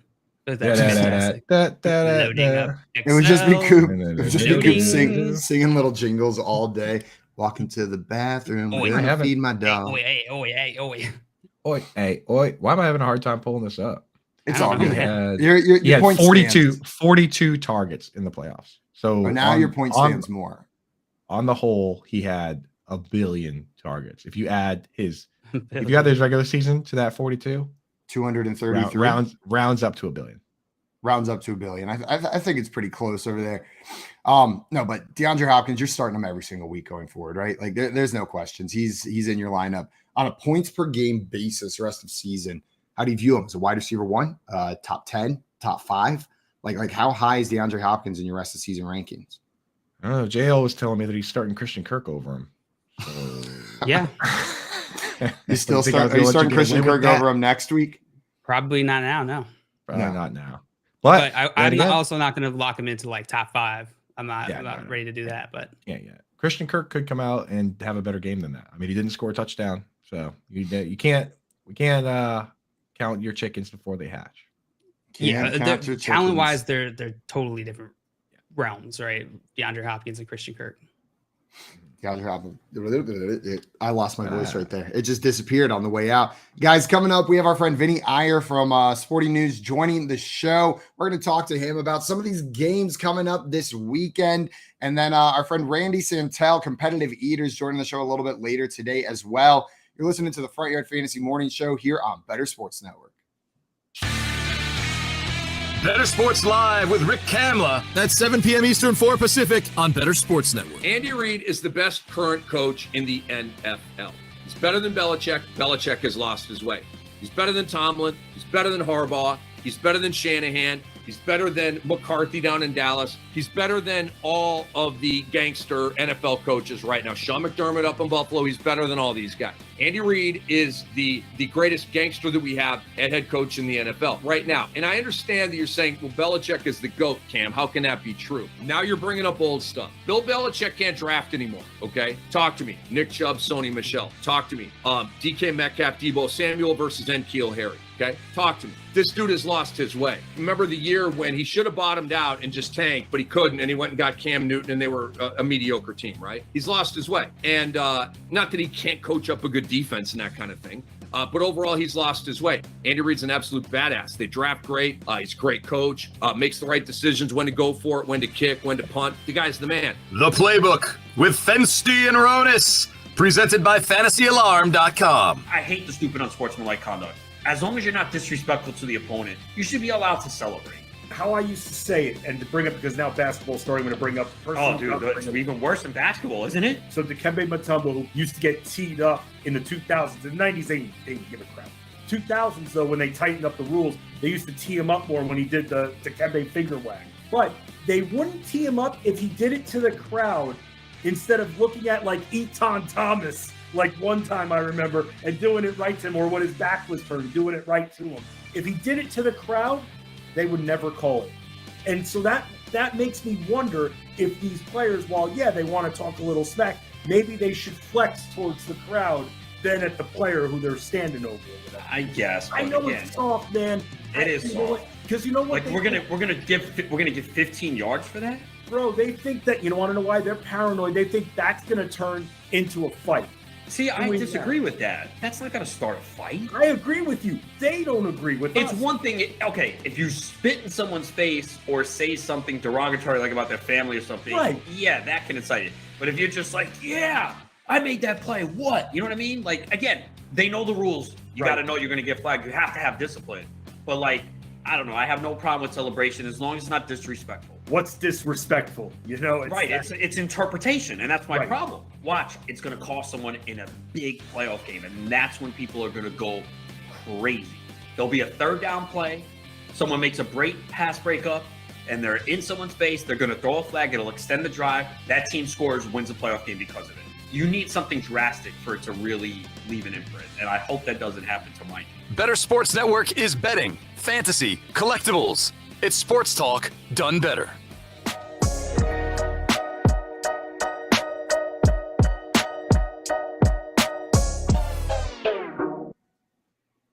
What's up, everyone? Welcome back into the Front Yard Fantasy Morning Show here on Better Sports Network. We had a question come in while we were gone, a very important question about the phrase, you can't count your chickens before they hatch. Don't count your chickens before they hatch. Squirrel Bob wants to know, why can't you, though? What else is going to hatch out of the egg? And I love that way of thinking about it, Squirrel Bob. Not that they won't hatch, but that, like, something else. The reason you're not counting your chickens is in case, like, a dragon bursts out of one of the eggs. You're like, oh, glad I didn't think that was a chicken. Like, thank goodness I didn't count my chickens, because there was actually a dragon in there. There you go, dude. Tommy with my line of thinking, reptile, dude. Could be any sort of weird stuff in that egg. Yo, watching snakes come out of eggs is one of the weirdest but most like satisfying, because they're like the soft shell where they just kind of like rip out of it, and like the membrane. It's weird, man. You ever watch videos of that? You ever look up snakes hatching? Not on purpose. It's the ordinary Thursday night for Simon. I've seen it. I feel like every time I've seen that, which I have seen it, I didn't want to see it. It was part of some like Planet Earth or something, and it just kind of happened. It's a recommended video on the Azerbaijan coffee shop video. Yeah, it came up right after that. Now, I did go through a snake phase. I had a pet snake and got really into like reptiles and snakes. Would go to Repticons and stuff like that. I've had so many hobbies and things that I got super interested in. If you've never been to a Repticon, you gotta go. It is a wild experience. You walk in and there's just like reptiles you didn't even know existed. I saw a kid riding what looked like a Komodo dragon around the facility, like a child sitting on this lizard that was like 7 feet long's back. And I was like, what the hell is going on? It was a monitor. It was like a Nile monitor or something that was like a family pet. It was wild. Just riding it around. So Keith said, I think I can safely say no one went to Repticon. What is it? You really didn't need that. Wasting your breath in the first part of that conversation. You guys haven't been to Repticon. Yeah. What does it smell like at a Repticon? Imagine exactly. Not good, Bob. Honestly, not very good. The people who go to Repticon, I think, smell worse than the reptiles at Repticon. Myself whatever that included. sawdust stuff. I just imagine chilling in a big turtle cage with a bunch of dorks. A giant life-size terrarium. Not gonna lie, bro. Everything you just described sounds terrible. Oh, it's the best. You got to go to it. Guys, joining us right now, we got our friend Vinny Iyer of Sporting News joining the show. You can find him on Twitter at Vinny Iyer, and you can find his NFL and fantasy football work over at sportingnews.com. Vinny, thanks so much for joining the show today, my man. Hey, thanks for having me again, guys. Nothing big happened last night, did it? Yeah, not Vinny, Vinny, from the future. I gotta gas you up immediately. That's what I'm doing right away. Because yesterday, 4:34 p.m., a tweet goes out from Vinny Iyer's Twitter account with an article that he wrote, right? Saying trade targets for every NFL team. Trade targets for every NFL team. The very first one in that article is Christian McCaffrey to the 49ers as a luxury move. And what happens later that night? Christian McCaffrey to the 49ers. Vinny from half court with that shot right there. Vinny, did you have a feeling that was going to happen?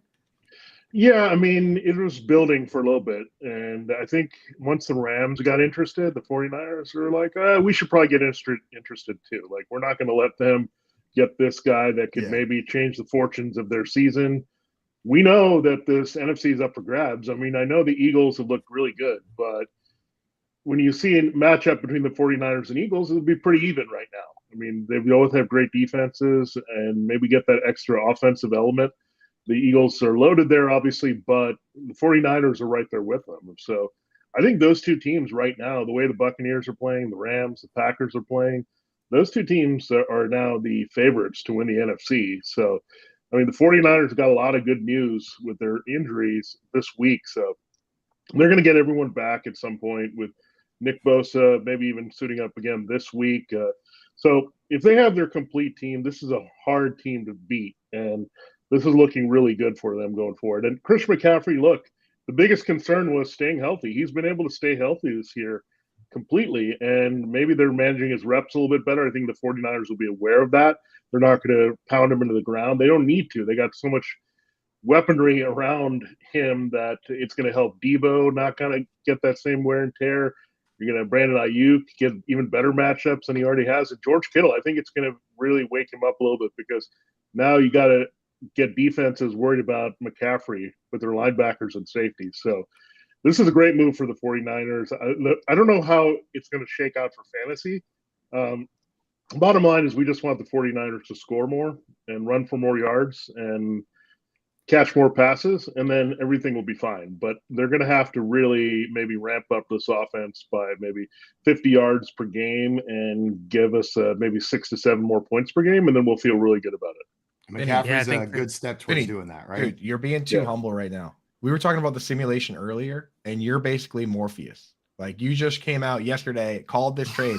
You should just forget all that, dude. Like, you should be. If I was you, I would be so obnoxious on Twitter right now. I'm being obnoxious for you. I just retweeted your article. I'm like, dude, you didn't even retweet your own article. It says 15 hours ago with a picture of Christian McCaffrey. It says Christian McCaffrey to the 49ers in your article. And he's like, I know what I'm about. You didn't even retweet it yourself. Dude. He's like, I know what I'm about, bro. I don't need no validation. Honestly, I'm just too excited about it right now, like, because it actually came true, and that's great. That's what I'm saying. Like, it was my dreams. Like, I went to bed. I'm like, did this really happen? And then I want to see what it's like. I mean, that 49ers Chiefs game, I don't care what they say about red zone packages for Christian McCaffrey. I think they're going to use him. I mean, it's a perfect game. And speaking of fantasy, I mean, this is a team that's allowed the most receiving yards per game to running back, 65, the Chiefs. So do you think they wanted to pick him up before this game? I think they did.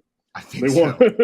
I think so. I'm with you, Vinny. Like, if I've got Christian McCaffrey, I don't care what they're saying. Like, they're playing the Chiefs. I mean, he was on the fastest flight to San Francisco. Like, he was probably on that flight when I wrote that article. he was probably in midair. Like, he's probably reading the article and saying, "Oh, I'm going to San Francisco. Yeah, I'm going there right now."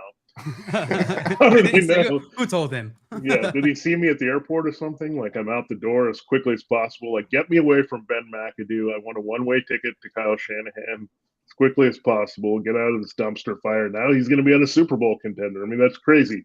So, I mean, it's awesome for McCaffrey. I'm happy for him, and he's going back to where he went to school, right? Like, he's in the same area where he attended college. He's closer to where he grew up as well. Like, it seems like overall, like, he's probably freaking thrilled with this. Like, he's probably so happy.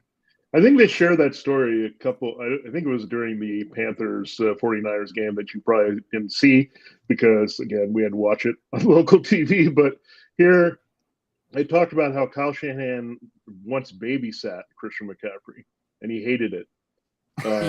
Wait, who's he? Which one hated it? Kyle Shanahan. because he just couldn't. Like, he just couldn't.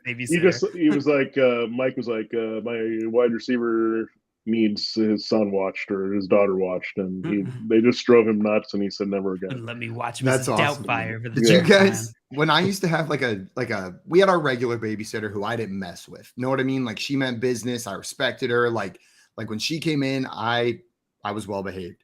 But when there was a sub, when she wasn't available, and there was a babysitter who'd never been over before, oh, we tested them. Know what I mean? Like we would push our limits. Like I'd be on the roof with a bed sheet saying I was going to parachute off while my 4-year-old little sister's like running away. And they have to pick. Do I chase the 4-year-old? Do I grab the 6-year-old off the roof? And that's what I'm imagining Christian McCaffrey doing to Kyle Shanahan. Like of course that's what he's doing. You get this like young guy coming in babysitting. He's not usually in there. And Christian McCaffrey's just like, oh, I'm going to get him. Like this guy is toast. It'll be funny to see that dynamic though. Now, I know we've talked some of the fantasy implications. We were talking a little bit about how much the 49ers gave up. So a 2nd, 3rd, and 4th round pick this year, plus a 5th round pick next year is not nothing. It's quite a bit to give up. Vinny, do you think this was a good move for the 49ers from like the amount they gave up? Like, is it worth it to them?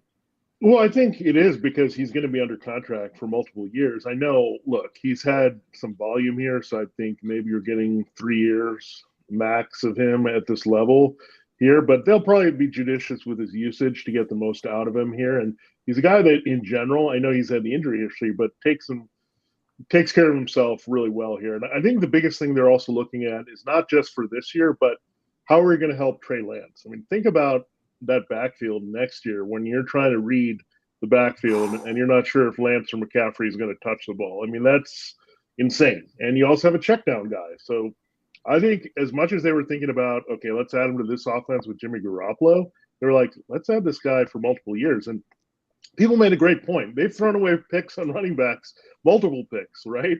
Elijah Mitchell gets hurt.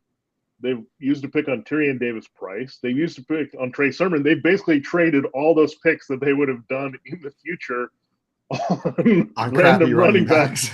They said, we don't want to be tempted. We're going to push all these picks away. We've got to run. And they have 5 picks still, which is insane. Like when you move that many picks in a year, and I think they also realized that. I think they had 2 third-round compensatory picks. They said, we're fine with that. Get them out of here. So I really think I think we make a big deal about draft capital, but we don't go back and see what did teams actually do with that, because the 49ers are going to do more with maybe 2 third-rounders and a 5th and a 7th, and what they have left than what the Panthers are probably going to do is what they have right now. So just think about that. I mean, so they're confident in their draft history. You look at their safety. I mean, Talanoa Hufanga, he was a 5th-round pick. George Kittle was a 5th-round pick. They can find guys later in the draft. Fred Warner, those type of players have been foundational pieces for this team. So they're not worried about the draft picks. And we didn't get on the Rams last year. I know it's great for the Lions. They got 2 first-rounders next year too, but the Rams won a Super Bowl. I think it balances out. I'm not giving them credit for George Kittle. I'm sorry, dude. They drafted CJ Beathard in the 3rd round, and then they went and took his tight end from college, and it happened to be George Kittle. They don't get credit. They don't get credit for that in my book. That's fair. But they did draft CJ Beathard, which was the gateway. The gateway, yeah, that was a backdoor. That was a backdoor. CJ Beathard leads to George Kittle. Be careful, drafting CJ Beathard. You might end up with the George Kittle on your team.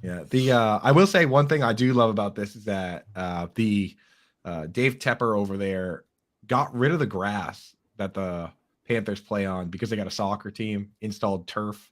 Christian McCaffrey didn't miss a game for 3 years. Last couple years he's been missing games. Now he gets to play on the sweet Bermuda grass over at the Field of Jeans over there. So, we know we've been seeing Levi Stadium. We've been seeing a lot of injuries and a lot of people quoting, numbers about, 25% more injuries on turf. Let's keep Christian McCaffrey somewhere nice and safe. So I do like that. That's an improvement in my opinion. At least half the games, he's nice and safe away from. Go ahead. Good. Sorry. I was just going to say, you say that, but the 49ers have been one of the most injury-ridden teams over the last 3-4 years, I feel like. True. Like, I don't know what it is. I don't know if it's the Shanahan system being a little putting players in situations where they get hurt more. I don't know if it's a strength and conditioning issue, but I know the grass is maybe helpful, but the 49ers organization, maybe it's just a curse. Maybe I'm looking too much into the analytics and there's just something spooky going on. Probably a spooky curse. Yeah. We got some people in the chat. I saw some Tyson asked this earlier, and we didn't get to it. And I see some other people asking some similar questions. We got Nick in here asking, with CMC going over to the Niners, how does this impact Jimmy G's value? Where will DJ Moore be traded to? Skip the DJ Moore part. And the other question we got from Tyson and Squirrelbob now is, how does this impact Debo? So I'm curious from you guys, like, how does this impact all of the players in that offense? Not just the Elijah Mitchells, but how is this going to affect Jimmy G, Debo, Ayuk, Kittle? We talked about Kittle a little earlier. Yeah, it's going to be interesting to watch how they distribute the ball. I think at the heart of what they want to do, they want to run the ball and be successful and play defense. So it really comes down to maybe some of the game scripts and the way that things are going to play out for them from week to week. We didn't expect them to have a negative game script against the Falcons, but it worked out for Jimmy G, and he put up a nice game last week, got all three receivers some pretty good numbers there in Atlanta. But you figure a game like Kansas City is going to be a negative game script. Watch this be a positive game script, and they go up like 28-0, and Jimmy G doesn't throw. But that's what you have to do. You have to kind of figure that out from week to week. But the weapons are just too good here. I don't see Jimmy G always needing to push for 35, 40 attempts. That's not going to happen. He's not going to need to do that in a lot of games. It's really going to come down to the touchdowns. Can you get the 250 and 2 from Jimmy Garoppolo? That's what you have to weigh in a certain week. And you can always get that from him. It just, are they going to be so dependent on McCaffrey in the red zone where those touchdowns come down a little bit? So George Kittle has already been really disappointing. He's only had really one big game last week, and that was because they were throwing to him in garbage time against the Falcons. So I know George Kittle is still a startable tight end, but can't get excited about it. He's not a guy that scores a lot. This actually might help Debo because they're not going to give him those touches where he could get hurt. They're going to get him involved in the passing game without having to wear him down in the running game.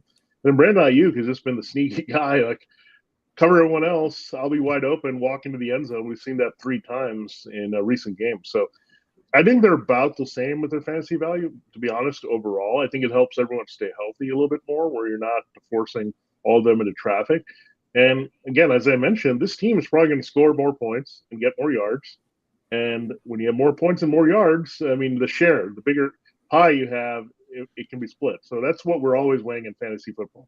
Smaller pie, fewer people, much larger pie, a lot of people. And that's what we're always weighing here to find out our fantasy scoring. I'll say one thing I do like about this team for consolidating things, right, is that you have 11 guys on the field, right? This team you'll have 5 linemen, quarterback is 6, right? And then you have Kyle Juszczyk, who plays like 60% of the snaps. So that's 7, which means you're going to have Debo, 8, Ayuk, 9, Kittle, 10, McCaffrey, 11. You don't have to worry about a Tyler Boyd or somebody coming in and playing a 90%, 80% snap share and kind of siphoning off these targets.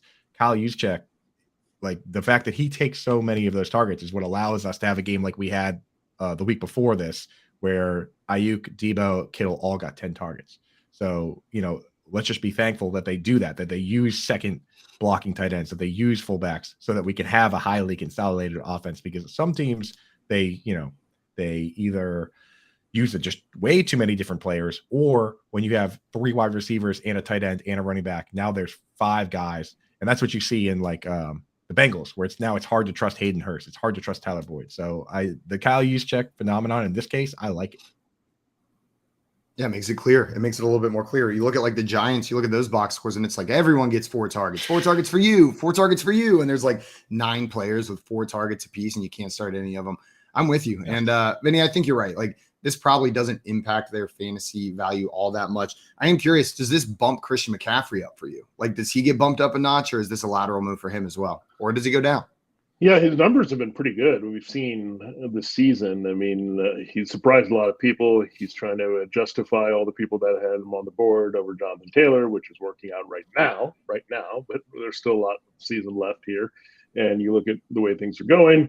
And look, we made a lot of assumptions early about Nick Chubb and Amon Rossing Brown and Christian Kirk and all these other players that went off early. It is a long season. Things can change here pretty easily. But it definitely gives them more upside. I think the touchdowns weren't coming anyway, right? I mean, they weren't in a lot of scoring positions. in Carolina. They're going to be in several positions to score in San Francisco. So you'll get a few more touchdowns for sure. I think maybe the one thing that'll drop a little bit actually is the receiving yardage, because you look at the Kyle Shanahan offense. You talked about Juszczyk. He catches a few passes here and there. Maybe they'll adjust a little bit to get him involved. Where I think maybe next year is where you see the McCaffrey real boom, where you might want to take him higher, because then they'll have a good half season with him. You'll have that Trey Lance issue where he's going to check down more as a younger quarterback. They'll probably incorporate that into his game plan a little bit more next year. Things change. So I think right now this Garoppolo offense, I think the rushing upside goes way up for McCaffrey. The scoring upside also way up. But the receiving curbs a little bit, but I think we'll be fine with that if we can get a few touchdowns to make up for those lost receptions. Makes sense. I think that makes sense. We had a question in here I wanted to get to. Eric coming in, switching gears a little bit, said, I'm hoping to drop Elijah Moore, sadly. Yeah, we talked a little bit about that earlier. It's looking rough for him, not so happy. But he wants us to pick one that he would pick up instead. Donovan Peoples-Jones or Garrett Wilson. Vinny, would you be picking up one of those two players, or would you be keeping Elijah Moore in this instance? Yeah, it's hard to say I'm going to swap out Elijah Moore for Garrett Wilson. I mean, he's struggling through the same issue right now that you just want to go there. Donovan Peoples-Jones is kind of week to week. It's like when Amari Cooper gets shut down and the tight end matchup is not all that great, and then you have Donovan Peoples-Jones do something. So that's a tough one to me. It's neither are great options here. I might, just for the sake of maybe Deshaun Watson, I mean, that return is not too far away now. Maybe go DPJ a little bit. And I just don't want to be attached. I think if you swap Moore for Wilson, what are you doing? You're still in the Jets offense at this point. When you said do something there, I just pictured the meme where the guy's poking it with a stick. Is that what you were getting at DPJ? Yeah. I do something. Do something, dude. Please. Come on. You? Like 11 how are you going to get 11 targets and not give us something back? Yeah, I just don't like that passing game. I think it's trending downward quickly. I think this game against the Ravens, I mean, it's probably going to hit a wall here. I mean, the Ravens secondary is playing better. They're not blitzing as much. They're going to make Jacoby Brissett miserable this game. So they're hitting the wall. They're realizing, oh, yeah, we need Deshaun Watson. I knew that was going to happen at some point. They were going to be okay early, but now their passing game is dead. And if people are realizing, just stop Nick Chubb and we're fine, because Kareem Hunt's not even getting key touches here. No. Hey, you know what? If your team is looking pretty good, DPJ could be a stash for when Deshaun Watson gets back. We don't know what that'll look like. I know we've seen him gas up guys that have played in a similar role, Brandon Cooks, Will Fuller with Deshaun Watson. If that's the role that DPJ is going to have, which I believe he is that kind of guy, like the high ADOT outside field stretcher guy. You never know. Maybe he does a little Will Fuller stuff. Maybe. Vinny, I wanted to ask you, you had another article come out this past week talking about coaches on the hot seat. And one of the coaches that you put on that list, Cliff Kingsbury, I think I was thinking the same thing. He's on the hot seat. He needs to turn things around. Do you think yesterday's game made a big impact on like how hot his seat is, or does he need to win a couple more, keep this continued success up? Well, I think when you finish 11-6 in the season, I think the expectations are going to be higher. I feel like they feel that, especially with Kyler Murray getting the big contract as well. So part of it is on Kyler, and we had the blow up last night on the sidelines that they were both trying to kind of pour water on to say it wasn't a big deal. We were just angry. But you look at it, I mean, if you look deep into the game, I mean, they kept it simple, right? They threw a lot to DeAndre Hopkins. They ran the ball with Benjamin and Keontae Ingram for the most part, but they also got 2 defensive touchdowns. So we don't know how this game would have gone differently had they not had that 28-14 lead at halftime. It's almost like they sat on it and just had a few drives late that helped them put it away. But it's not like they impressed overall. Like that score will tell you, oh, the Cardinals offense was humming, but no, you get 2 defensive touchdowns here early, and they were also fortunate to get that red zone interception. Otherwise, they lose that game because they didn't have enough offense. I mean, their defense was getting destroyed when they weren't making the big plays. It was a weird game. I've never seen a defense suck so much and also make plays like that at the same time. But that's what happened. I mean, that's what the Cardinals kind of are. So I love that Marco Wilson play where he was diving in and we see Andy Dalton walking away. It's so good. It's like the whole season in a nutshell here. Quarterback. We were talking about away, how beautiful that picture was. It's like it's a true work of art. JL, I think, tweeted about it last night. Just gorgeous that someone captured that shot. Yeah, and Andy Dalton terrible in primetime. It continues here. I mean, he just doesn't win. I feel He's 6 and 19 now. Sometimes I like avoid narratives. I'm like stay away from the narratives, but that's one that I avoid, and I'm like, I feel so stupid for avoiding that narrative. Like, he's done nothing to show us that he can do that. Truly, wasn't he like 0-11 in primetime games going into this? Like, he's never won a primetime game or he was actually something ridiculous like that. He's 6 and 19. I think the last 6 he'd been blown out, and they'd not covered. His team had not covered by far. So just don't put him out at night. Just hide him beside him. He's like he's kind of like a reverse werewolf. Just don't put him out at night. Do you think this is the last game we see with Andy Dalton under center here for the Saints? Is Jameis Winston back next week? I'm not sure. Can anyone tell me what the Saints offense is exactly? It's throw to Chris Olave.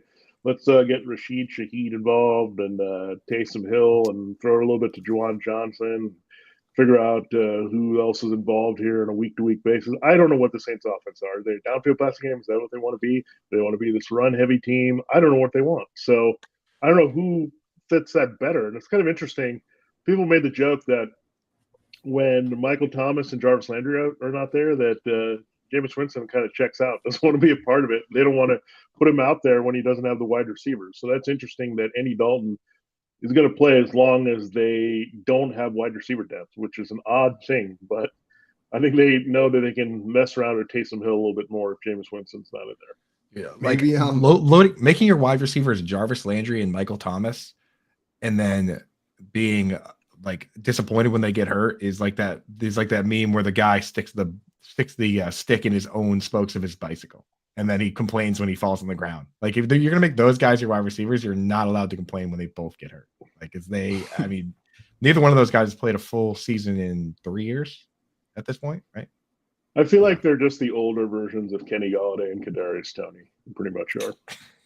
Ouch. Vinny, they're always hurt. You don't know when they're coming back. No one has any update on. We don't really even care either. No, we don't even care. Like, we just moved on. Like, we'll find some other fancy toys like Wandale Robinson and Chris Olave. We're good. You guys can go away. We're good. Vinny, I want to thank you so much for taking the time to come on and talk with us this morning. And mega props again to Vinny for calling that CMC trade. Guys, make sure you go follow him on Twitter at Vinny Iyer. And check out his work over on sportingnews.com. Vinny, always a treat talking with you, my man. And I'll see you next week. Appreciate you, Vinny. Yeah, I'll pick the Padres to win the World Series. There you go. There we go. That's my next prediction. There it is, dude. Right. God, take it to the bank, Padres to win the World Series. That's a good dude right there. Before we jump on to the next thing, we had one question from Mark in here that I wanted to get to. Mark said, should I trade away Debo with the CMC trade? I could probably get someone like Amon-Ra or A.J. Brown. JL, are you trying to move Debo because of this for Amon-Ra or A.J. Brown? Debo for Amon-Ra or AJ Brown, I'm okay making that trade, but it feels not because of CMC. Lateral. Yeah, no, it's not because of CMC. I would have made this trade before CMC. What about you? Yeah, Debo for if you're scared of Debo, I mean AJ Brown it is a lateral trade. Amon-Ra, not quite for me. Yeah, you can make the argument that Amon-Ra, I don't think he's that big of a step down, but you can make that argument more than AJ Brown for sure. He's just like slower, smaller, worse Debo on a worse team. Worse offense, yeah. As we have a lot more coming up, we're going to break down some of these Sunday games. Then we've got Randy Santel, competitive eater, joining the show a little bit later today as well. Right now, you're listening to the Front Yard Fantasy Morning Show here on Better Sports Network. Call, chat, and enter contests in real time. It's Sports Talk 3.0 with Better Sports Network. Moose and Keith. Because I never asked you this. When Noah was growing up, when did Noah first where you got a sense that this is what my son wanted to do? I was really busy during his formative years. I didn't meet Noah until he was about 19. Nice. So, your wife did a good job. Yeah, you may want to talk to your wife. I would say about 13, he started showing a legitimate interest. He started getting curious about how I prepared, what it required, and then I saw a little bit of a shift, 14, 15, where he was concentrating on the on cameras, the interaction between play-by-play and analyst, and started probably taking mental notes at that point of the performance aspect of, okay, you do all this prep, but you got to go out and deliver it. So yeah, probably that 14, 15 range, I thought to myself, this could be something he really wants to do. Front Yard Fantasy, weekday mornings at 7 Eastern on Better Sports Network. You don't need to be like right 100% of the time. No, there was a tweet about the refs that had me kind of cracking up the other day because somebody was like, we have the technology to track the ball down to a centimeter and figure out what speed these guys are running on the field. Yet somehow we still mark the ball by That's my favorite. a 60-year-old dude eyeballing it, and then we run over with literal chains and measure it. It's like, you think we can probably get that figured out. The least precise way to measure something, and then immediately following that up with a super precise way of measuring something. Yeah, it's like we have like if you're a millimeter short of that chain that they bring out there, that they ran out it as best they could in a straight line. But if you first they just go here, and then they grab the chains and they run in the straightest line possible. But then if you are 1 millimeter short with that football, it doesn't count. Sorry, couldn't have been human error. You're just short. That's exactly. And they bring out the index card or whatever. Meanwhile, they have satellites in space tracking how fast Brandon Ayuk ran on an end around. But we can't. And I can see that number live while he's doing it. Like I can see every player's speed on the screen live. I love that. It's and not to mention that dude's trying to make the spot, and the player always tosses the ball right into his face. Right, he's coming over to spot it, and it's every other time the player's just here you go. Here's another thing to juggle. Lunch Money with Kyle and Ray, presented by FantasyGuru.com. Is it me, Ray, or is the only publicity that Microsoft Surface has gotten out of their whole thing on the sideline is people throwing them to the ground in anger? Is that just a me thing? Or the only time I hear about this device, Ray, is when somebody is chucking it on the ground, just pissed off at it, which I get it. All of us are in that world. We love to do that. Only in the NFL, Ray, can they get away with it because these are free. There's no cost. It's part of the sponsorship. Here's 5,000 Microsoft tablets to get you through the NFL season, and these players, right, just slamming them down. It's like they become Dilbert on the sideline, and they're so frustrated. They're just the only publicity this company and this product has gotten is negative. Better Sports Network. It's sports talk done better.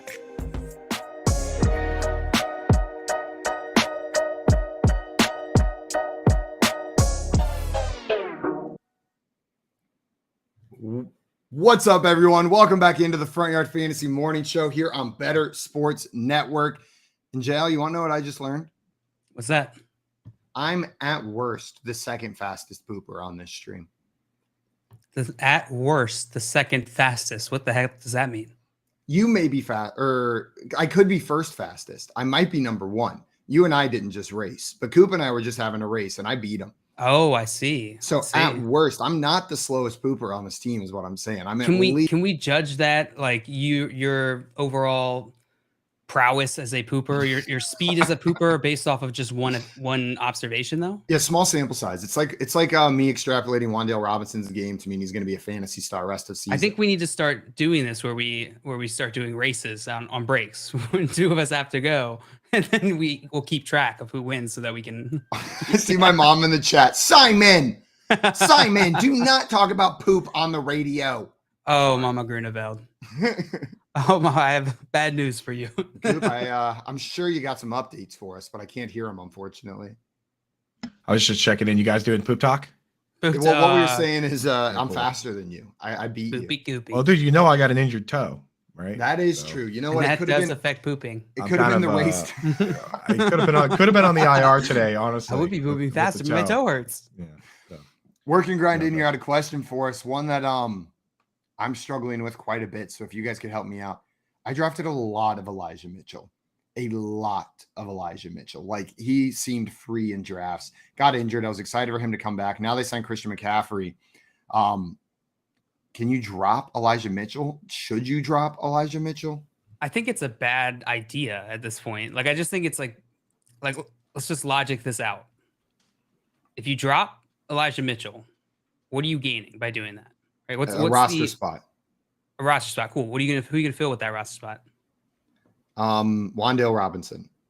Cool. Is Rondo? So taking out just who you're gonna fill with it, like you have to take that into account, but then also you have to consider like right now it seems like Elijah Mitchell's value's toast, right? Oh, CMC's so good, or the usage. It's either that's going to happen, in which case you can probably drop him in a week or two, or you can hold him in which case, in the case that his value does go up, he is used in different ways than we expect, or that isn't the outcome that we're all, that narrative doesn't come true, then you still have value and you didn't just drop at the lowest value because you panicked.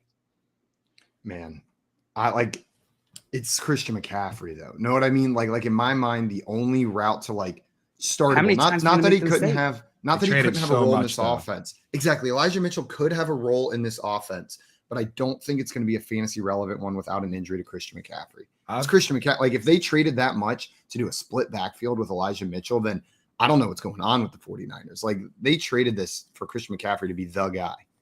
I got it for you guys. I know that hot takes are more fun. I'm a big fan of hot takes, AOA, but I will say this. The easiest way to deal with it is if you have an IR spot that you can keep Elijah Mitchell in, leave him in there.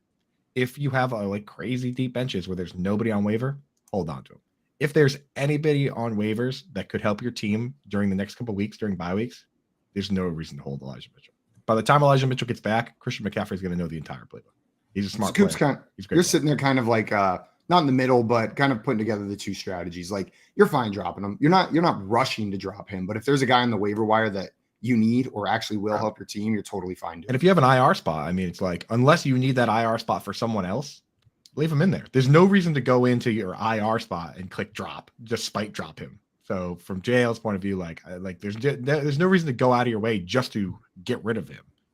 If you need that IR spot or if there's someone to add, then do it. But otherwise, there's no reason. Why not just see what it looks like? Yeah. Swansea Sea Snakes asking Debo value up or down now. I think relatively the same. Maybe a slight uptick, slight bump up, but it creates an opportunity for his value to go up. But it's based off narrative, right? We're guessing how CMC might affect his availability in the office and the coverage. That's impossible to know without it happening. Us getting some data and seeing how that works out. But like, there's a pretty strong narrative to make a case for that. Yeah, and people got to remember that the way it works in the NFL and the reason people say targets are earned is that these teams are just trying to call plays that work, right? It's not just because CMC's there doing end arounds with Deebo Samuel it's not like that doesn't work anymore. It still works. Yeah. So I think they're still going to do that. You know what I mean? Like they're not going to just stop doing it because they have CMC. They're going to hand CMC the ball. It crushes Jeff Wilson and Elijah Mitchell. But I think the rest of the guys, they're going to be on the field for their full snap share. And that's a play that works. So they're still going to call it every once in a while. So I think he's going to be just fine. I mean, you were with Deebo, you were basically hoping he, gets 1 or 2 carries a week. And I think that's still absolutely within the realm of possibility. Let's do some name game real quick because we got some questions in the chat that are setting that up for us. Would you drop Elijah Mitchell for Chase Edmonds? No. Chase Edmonds. Would you drop Elijah? What's the upside? Like why? Yeah, what's the upside there? I'm with you guys. I'm not making that move. Elijah Mitchell for Tyler Algier. Yes. So that's a move you would make. Absolutely. That one I'm not as sure on. My initial gut move feels like they're pretty close in value. I think I'd go Algier. At least I could start Algier for the next couple of weeks. Algier got 15 carries this week. There's no way Mitchell gets 15 carries, right? Like when CMC's healthy and in this offense, like that's what I think I go Algier. Algier the last 3 weeks, 10 carries, 13 carries, 15 carries. I'll tell you what, if you think that Elijah Mitchell gets 10 to 15 carries when CMC is back, then you should absolutely downgrade Deebo and everybody because that team's going to be running the ball how many times? If he's getting 15 and McCaffrey's getting 20, I mean, how many times is that team running the ball every week? Quite a few. When's Cordero Patterson back? He's got at least a couple other weeks, if I remember correctly. He was put on IR, 3 weeks ago? So it's a minimum one more, if I remember correctly. I can pull that up, though, but I think he's out for at least one more, and they're expecting him to be out. You're dropping an injured player you can't use for a player that you can use right now. Yeah, there's a strategy. I mean, you can use Tyler Algier, probably not helping you a ton, 4.5 points, 5.1 points. He just hasn't really converted on it. But I agree with you. The opportunity short term is there. So Algier's not I'm really okay making that move. I think they're balls. similarly valued though. Algier does kind of PPR. We got my cousin in here. What's up, Matt? He says Jimmy G or Jacoby. So this week, would you be throwing Jimmy G out there? Jacoby Brissett. Coop, which of those two quarterbacks are you plugging in your lineup? Kobe's got the Baltimore Ravens. I think I would start Jacoby. Ravens can't really stop anything, even though I'm still mad at Jacoby for getting me negative points in the Scott Fish Bowl. I would still start Jacoby. I don't know. What do you guys think? This Ravens defense, like the secondary looked better last week. I don't think the numbers, if you look at like the fantasy points given up to quarterbacks and wide receivers, are indicative of how good this Ravens defense actually is. I like the matchup against the Chiefs. I think it's going to be a fun game. I'll start Jimmy G. I'm throwing Jimmy G in there. Yeah, I'll go Jimmy G as well. Yeah, I mean, hey, 2 touchdowns last 2 games. I'll jump on the ship with you. Get Jim Jam Galapagos in there. Jam Galapagos. Also, Keith coming in with never not saying his name any other way again. That's saying the 49ers have averaged 28 rushing attempts per game. Do you think it's possible Elijah Mitchell gets 10 rushes to keep CMC fresh? Like we see CMC in that 15 to 20 range and Elijah Mitchell in that 10 touch range? I could see in the short term, like on the just think about this from their perspective. Imagine you're Kyle Shanahan and you have CMC. They're going to try and work him in like as much as they can, but there are also going to be points in the game where they can't fit Christian McCaffrey into it because of whatever the reason. It's complicated, right? Elijah Mitchell might know the playbook better. He might understand the schemes and situation better. And so I think they'll still use him in that situation, those players in that situation, but you can't discount the fact that CMC is CMC and they're going to keep trying to get him more ingratiated into this offense so that he'll take over that spot. Man, and even if that's what we're holding out for, like a 10 touch Elijah Mitchell, what does that make him if he's only getting 10 touches? An RB3? Like what is a 10 touch Elijah Mitchell in this offense? Like with this offense with CMC, it's more valuable than it has been in the last season or two, right? Because all of a sudden this offense is gonna be moving more. So those 10 opportunities might be close to the red zone, might be better opportunities for Jeff Wilson, where it's not just him having to push the ball down the field, being the only running option. Also, Scott Fish in here with a great stat backing up what we were saying about that Ravens defense, saying, Simon, Tua going 469 for 6 is going to alter that Ravens pass D rank a lot. Have only allowed 5 touchdowns and 246 pass yards per game outside of that. Yeah, 100%. When you look at the overall averages, especially when it's a limited number of games at the beginning of the season, that one big game is going to make things look a lot worse than they are for that Ravens defense. Yeah, I mentioned this after Maria and I went Ravens Monday night game and it was right around the time I think Ravens defense secondary was considered the worst leading up to that, and brought up how they looked different. They looked like they were much better than they had been. They looked like it just wasn't that first 3 weeks wasn't gonna quite capture the right story, and Scott Fish nailed it. It's that Miami Dolphins game really does skew the numbers. How much are they favored by in this game? The Ravens, they're favored by 6.5. Man, I think the Ravens are going to kill the Browns this week. Like I really think we're going to see the wheels start falling off this Browns team. I like the Ravens to cover. I really think the Browns aren't going to be able to get much going this weekend. 6.5 point favorites. I'm taking the Ravens 6.5 all day. Typically, I don't think the Ravens are going to like we talk about Ravens will play to their competition, but it feels like this is one of the games where I think they'll be able to capitalize. If you want to get into the narratives, though, we can get into the narratives. Joe Flacco threw for 300 yards against the Ravens. Mac Jones threw for 300 yards against the Ravens. Don't get me wrong. They were bad in the first 3 weeks. It wasn't just the Dolphins situation. Josh Allen. They would play poorly. Josh Allen only threw for 200 yards against the Ravens because it was a hurricane. Joe Burrow. Actually, they kind of held Joe Burrow to pretty good. Only 217 yards, 1 touchdown. And then, of course, Daniel Jones comes out, throws 2 touchdown passes against them. So I'm not necessarily buying that the Ravens are good. Maybe they're not as bad as they looked early on because of that Dolphins game. But, I mean, if Mac Jones is coming out and hanging 300 spots on you, then, I mean, the ball can be moved, I will say. Yeah, no, there's no denying that the Ravens defense, their secondary is not very good in the first 3 weeks. They were not putting it together. I don't know what was missing. There was disconnect. Starting to feel like they're coming together, and certainly not the best defense in the world, but they're going to start, they have some big names in that defense. So if it starts taking off, trending in that right direction, it's good. Yeah. And then sticking on this game a little bit, I was just curious what you guys are doing. So J.K. Dobbins, we're watching for his practice report today. Like, that's something where we want to see if he's practicing. Coop, we talked a little bit about it yesterday, but if we see a limited practice, an LP on that practice report today, are you comfortable plugging J.K. Dobbins in this weekend? No. I look at that team, and if Mark Andrews is a limited participant and then he's a go, I'm playing him. But if J.K. Dobbins is, I'm not going there. It's just he took himself out of the game with knee tightness. I mean, that's a scary situation. I'll start Kenyon Drake if I have him, but I'm not starting J.K. Dobbins. It has to be dire straits for me to start J.K. Dobbins. What about you, Joe? LP, limited participant. You plugging him in? Yeah, it is a wait and see situation. The matchup is decent, but there's risks. There's risks with both of these guys. There's a chance that neither of them really provide much value, like just maybe like middling 5 to 7 points, something like that. So there's risk, but I'm willing to throw J.K. Dobbins in if the news is trending in the right direction by game time. Give me the full P. Give me the FP, the full participant, and I'm in. Give Coop that full P. You heard him, guys. Not a half P. Ain't no half P out here, dude. Ain't no half Peach. Peach Walker. Peach Walker. Is that what Peach stands for? You're just getting this now. That's why we were saying Peach for like 2 No, weeks? I got Peach Walker, but I didn't know it was a half P. Oh, this time P. P is for participants in practice.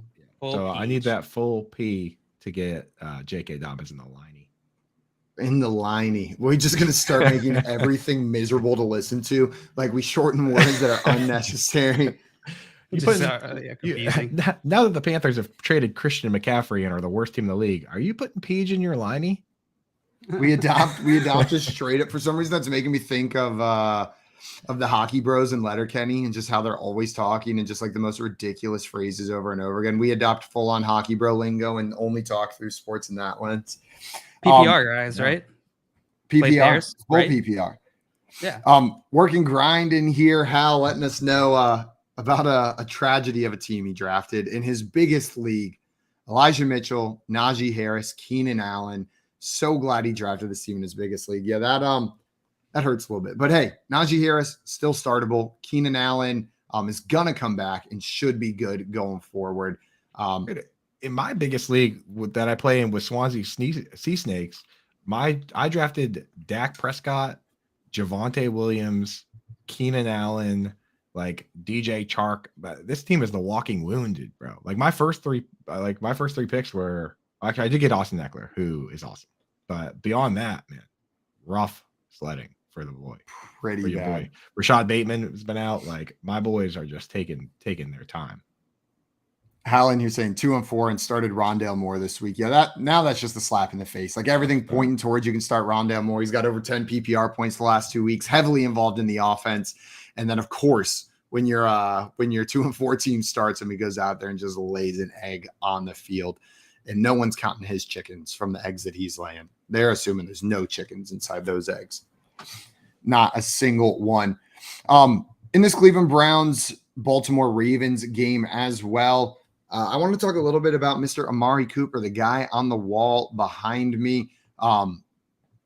He's been showing up. Amari Cooper's been showing up recently. He's getting pretty heavily targeted in this offense. They're throwing the ball more than I thought they were going to.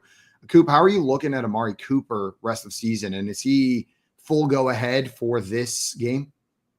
Like you plugging him in full confidence? I look at Amari Cooper the same way I have for this entire time, is that he's a guy that I feel comfortable having in my lineup unless I have a bunch of studs. And then he's my next man up, like he's like in the Adam Thielen, Tyler, because we know that he's capable of big games and we know that he's capable of not showing up at all. Like he's the boom bust master, Amari Cooper is. So, 3 wide receiver leagues, love having him in there. 2 wide receiver leagues, feel a little dicey about it, because it is pretty ugly when he catches one pass for 6 yards. I don't know. What's your confidence level on Amari Cooper? Mine's a little bit higher. I don't think he's as up and down if you go back and look at his game logs as people think he is. I think since he went to Dallas, since he left Las Vegas, he's been one of the more consistent wide receivers from a fantasy perspective in the NFL. And I wasn't expecting that this year. But we've had decent levels of consistency. And with Deshaun Watson coming back, like it's got to do nothing but improve his situation. So I think he's a back end wide receiver 1, high end wide receiver 2. That's a little bit more in the safe category than in that risky category. Yeah. Just looking at this year so far, he's been a wide receiver 1 50% of the time, wide receiver 2 17% of the time, wide receiver 3 33% of the time. That's been with Jacoby Brissett. So Deshaun Watson's gonna be coming back later in the season, and he's a many levels of talent above Jacoby Brissett, and I think that Amari Cooper is the guy in this offense. So I'm with you, Simon. Wide receiver 1, back end wide receiver 1 upside for me. Most likely the middle wide receiver 2 or high wide receiver 2 is probably most likely outcome. There we go. Guys, joining us right now, we've got a special guest. We've got Randy Santel, competitive eater, holder of the world record for most food challenges completed, coming on the show. And what's up, Randy? Thanks so much for joining us today, my man. Hey, good morning. Happy it all worked out, and happy to be on the show with you guys. Randy, happy to have you. I am excited to talk to you. First and foremost, congratulations on that world record. That's incredible. And then I watch that and I think about like the clown on Man versus Food. He had to stop doing it. He couldn't stay healthy. You're still rolling through these challenges, absolutely killing it. You look like fit as an ox, man. Like you're ready to go to the gym and lift some weights right now. Even after beating all these challenges. And we're pretty much, my girlfriend and I were both off for like the next 2 months to lose some weight and get ready for all the 2023 challenges. So yeah, it'll be good. Nice. It's like your off season. That's wild to think about. You're in the off season right now, prepping for the season. We're going to be basically just doing a lot of exercise and not eating as much, of course, which sounds weird, but we're actually going for like 6 weeks to France and Italy, just on kind of a vacation to do a lot of sightseeing and walking, jogging around and all that. And not doing any food challenges. So it'll be nice because we did food challenges pretty much for most of the year. So it'll be nice to go a couple months without doing any at all.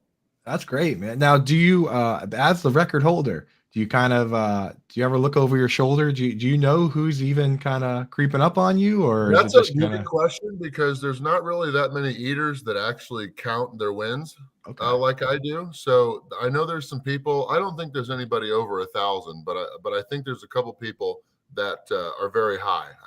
They don't really count their number, and they've never I'm fortunate enough that my very first food challenge was videoed, and all my other food challenges other than one are videoed, and eventually they'll have videos on my YouTube channel. Really everybody else, not all their food challenges are videoed and counted and stuff like that. So I guess I'm the one that takes it most serious. Coop's like sitting there right behind Randy, just hoping he won't see it. Sneakily trying to get into the competitive food eating. Yeah, that was a huge question for me. You're looking over your shoulder? Randy, do you, what's the number right now? It's over 1,000, 1,112. I'm looking at your website right now. Is that number accurate? I think I need to update my website. I have no idea what stat you're talking about. So all I have is a number to go off of, and food my imagination's going wild. Yeah, I've got the record for the most unique individual food challenge wins at different restaurants, and it's 1,135. Hot damn! Of those 1,130, that's in all 50 states and then 37 countries. Holy cow! I'm curious. The thing I'm curious about is, of those 1,135, is there one that stands out in your memory as extra challenging or extra rewarding, or one that was like just an experience that you're not forgetting that stands above the rest? I've got a favorite. I can't really ever say which one's the toughest because I think there's 30 challenges where I won within the last 3 seconds. Wow. And we're talking 45-minute, 1 hour time limits. So, it was down to the wire. Everybody was nervous. My favorite food challenge ever was on my 31st birthday in 2017. I was in Melbourne, Australia. 250 people came to watch me take on this 16 patty burger. It was over 6 pounds. It was called the Chainsaw Massacre burger at this burger shop. There were actually more people watching through the windows outside than the amount of people that could fit inside. And I was trying to beat this long-standing record. And I ended up beating it on my birthday with all those people watching and the news there and everything by 5 or 12 seconds. Yes. So it was a very cool experience. That's a big day, dude. Did people go wild when you got it? Yeah, it was pretty neat. Yeah, that's and then cool, I had a videographer to actually get it all on camera too. So it was neat. Did you use those like last 5 to 12 seconds to just flex on your opponents there in the competition? Just like let out loud burp and blow it in their face or something? When you do well, it's not an eating contest. So I know you guys said competitive eating at the beginning. I more so go by professional eater. It's pretty much like man versus food. Yeah. Because I don't know where you guys live, but I'm sure you know that 4th of July hot dog contest that Joey Chestnut wins each year. Yeah. That's pretty much an eating contest where there's a whole bunch of people lined up to see who can eat the most hot dogs in 10 minutes. Mine is more like whether I can eat like a 6-pound burrito in 30 minutes or a 72-ounce steak or something like Adam Richmond did on Man vs. Food. So that's I know exactly thank you for clarifying that, because I never knew that the distinction between those two. There's kind of two different realms. Yeah. And back in the day when I started, I've been doing it since 2010 in March. So over 12 and a half years now. Competitive eating was a lot bigger. And not as many people did food challenges. Not as many people had social media. And I just always focused on food challenges. A lot of the people did eating contests, but they trained their stomach capacity and stuff by doing food challenges, because really it's a great way to get free meals and stuff like that. But training for actual eating contests is a little bit different, just because I usually have like 30 minutes, 45 minutes, or an hour to eat a whole big meal. Where in an eating contest, usually it's 3, 5, 8, 10 minutes. 12 minutes is like basically the marathon for an eating contest. Yeah. So you've got to train your stomach a little bit different. How do you train your stomach? Like that sounds like that's something just completely foreign to me. Like whenever you're trying to train your stomach, does it involve eating to train your stomach? You treat your stomach muscle just like you would your biceps or your chest or your legs, any kind of like ones that you lift. In order to fit more in it, the goal is basically to get your stomach muscles to relax and expand more. So really, it's either food, water, which is definitely not safe if you don't know what you're doing, or I like to usually do food and water. But yeah, the goal is basically just in order to eat a lot, you've kind of got to train yourself to eat a lot. Now, I'm a bigger guy, so if I was like a skinnier person, I would probably just go to like Chinese buffets, pizza buffets, because those are always really fun to me. But I can't take in all those calories and do all the food challenges. So I'll usually go to like Subway. Well, really back in the day when I first started, I was trying to always eat as much watermelon as I could, just because that's got like the least sugar for the most amount of volume, and it was pretty cost effective as well. But I would try to eat like 12, 13 pounds of watermelon, basically until I was a few bites away from getting real sick. But now, you mean like in a sitting, eat 12 to 13 pounds of watermelon? That's crazy. all in like 20 minutes. That's incredible. I did one. That's awesome, man. I did like the competitive. It was like a competitive that I know the difference. It was like 4th of July when I was a kid. Never done an eating contest before, or like eating contest like that before. And then I got up there and I'm like, I don't even like watermelon. And so I'm sitting up there, I'm a kid, and all these people are like going ham, and I'm like taking the photos. I'm like picking away the kid at in the dude. swim meet. I will say that eating contests are more fun because usually the crowd is a lot more hyped. It's only like 10 minutes most that they've actually got to cheer. Food challenges, it's more relaxed until maybe the end or something like that, or else if you're at a bar where a lot of people are drinking.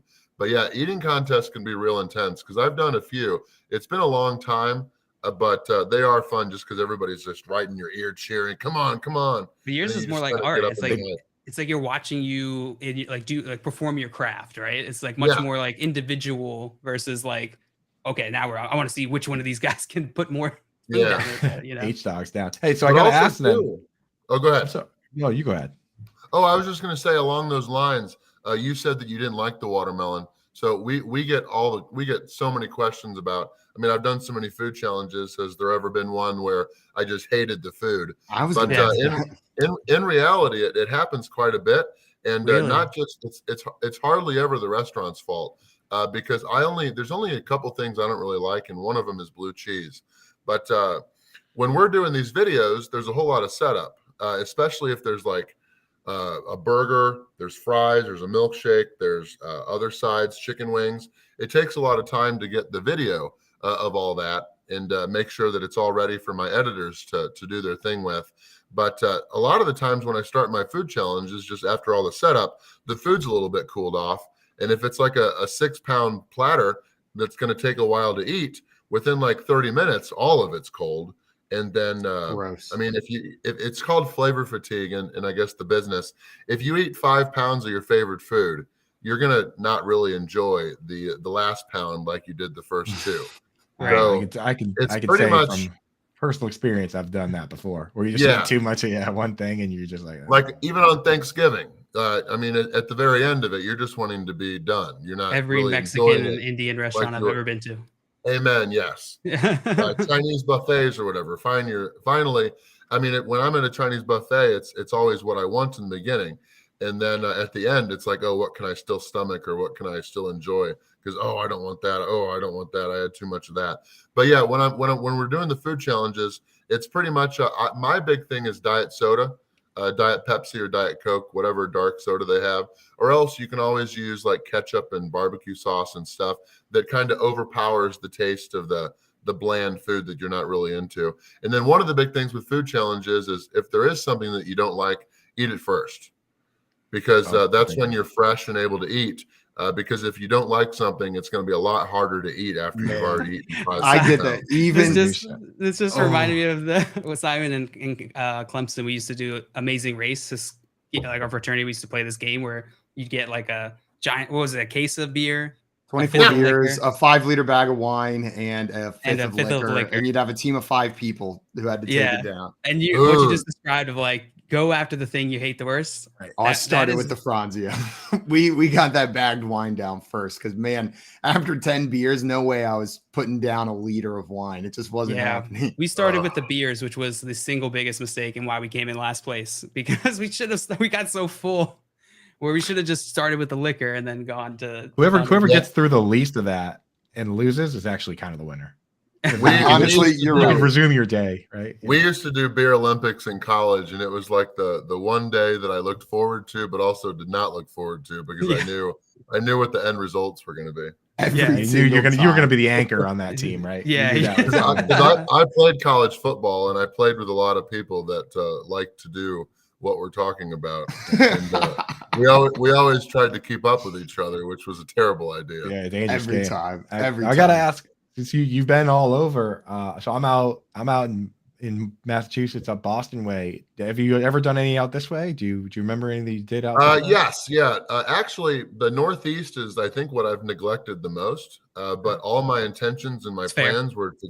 Well, no, my plans and intentions were to go there in like 2020, 2021, 2022. That was the Northeast was the most restricted, so. I haven't been back there since 2015. But yeah, in Massachusetts, I went to Spike's Junkyard Dogs. Yeah. And then there was, it was on a newer season of Man vs. Food, but I went to breakfast challenge. It was like an Irish pub. Let me look it up. Randy Santel, Boston. But yeah, I've got wins in all 50 states.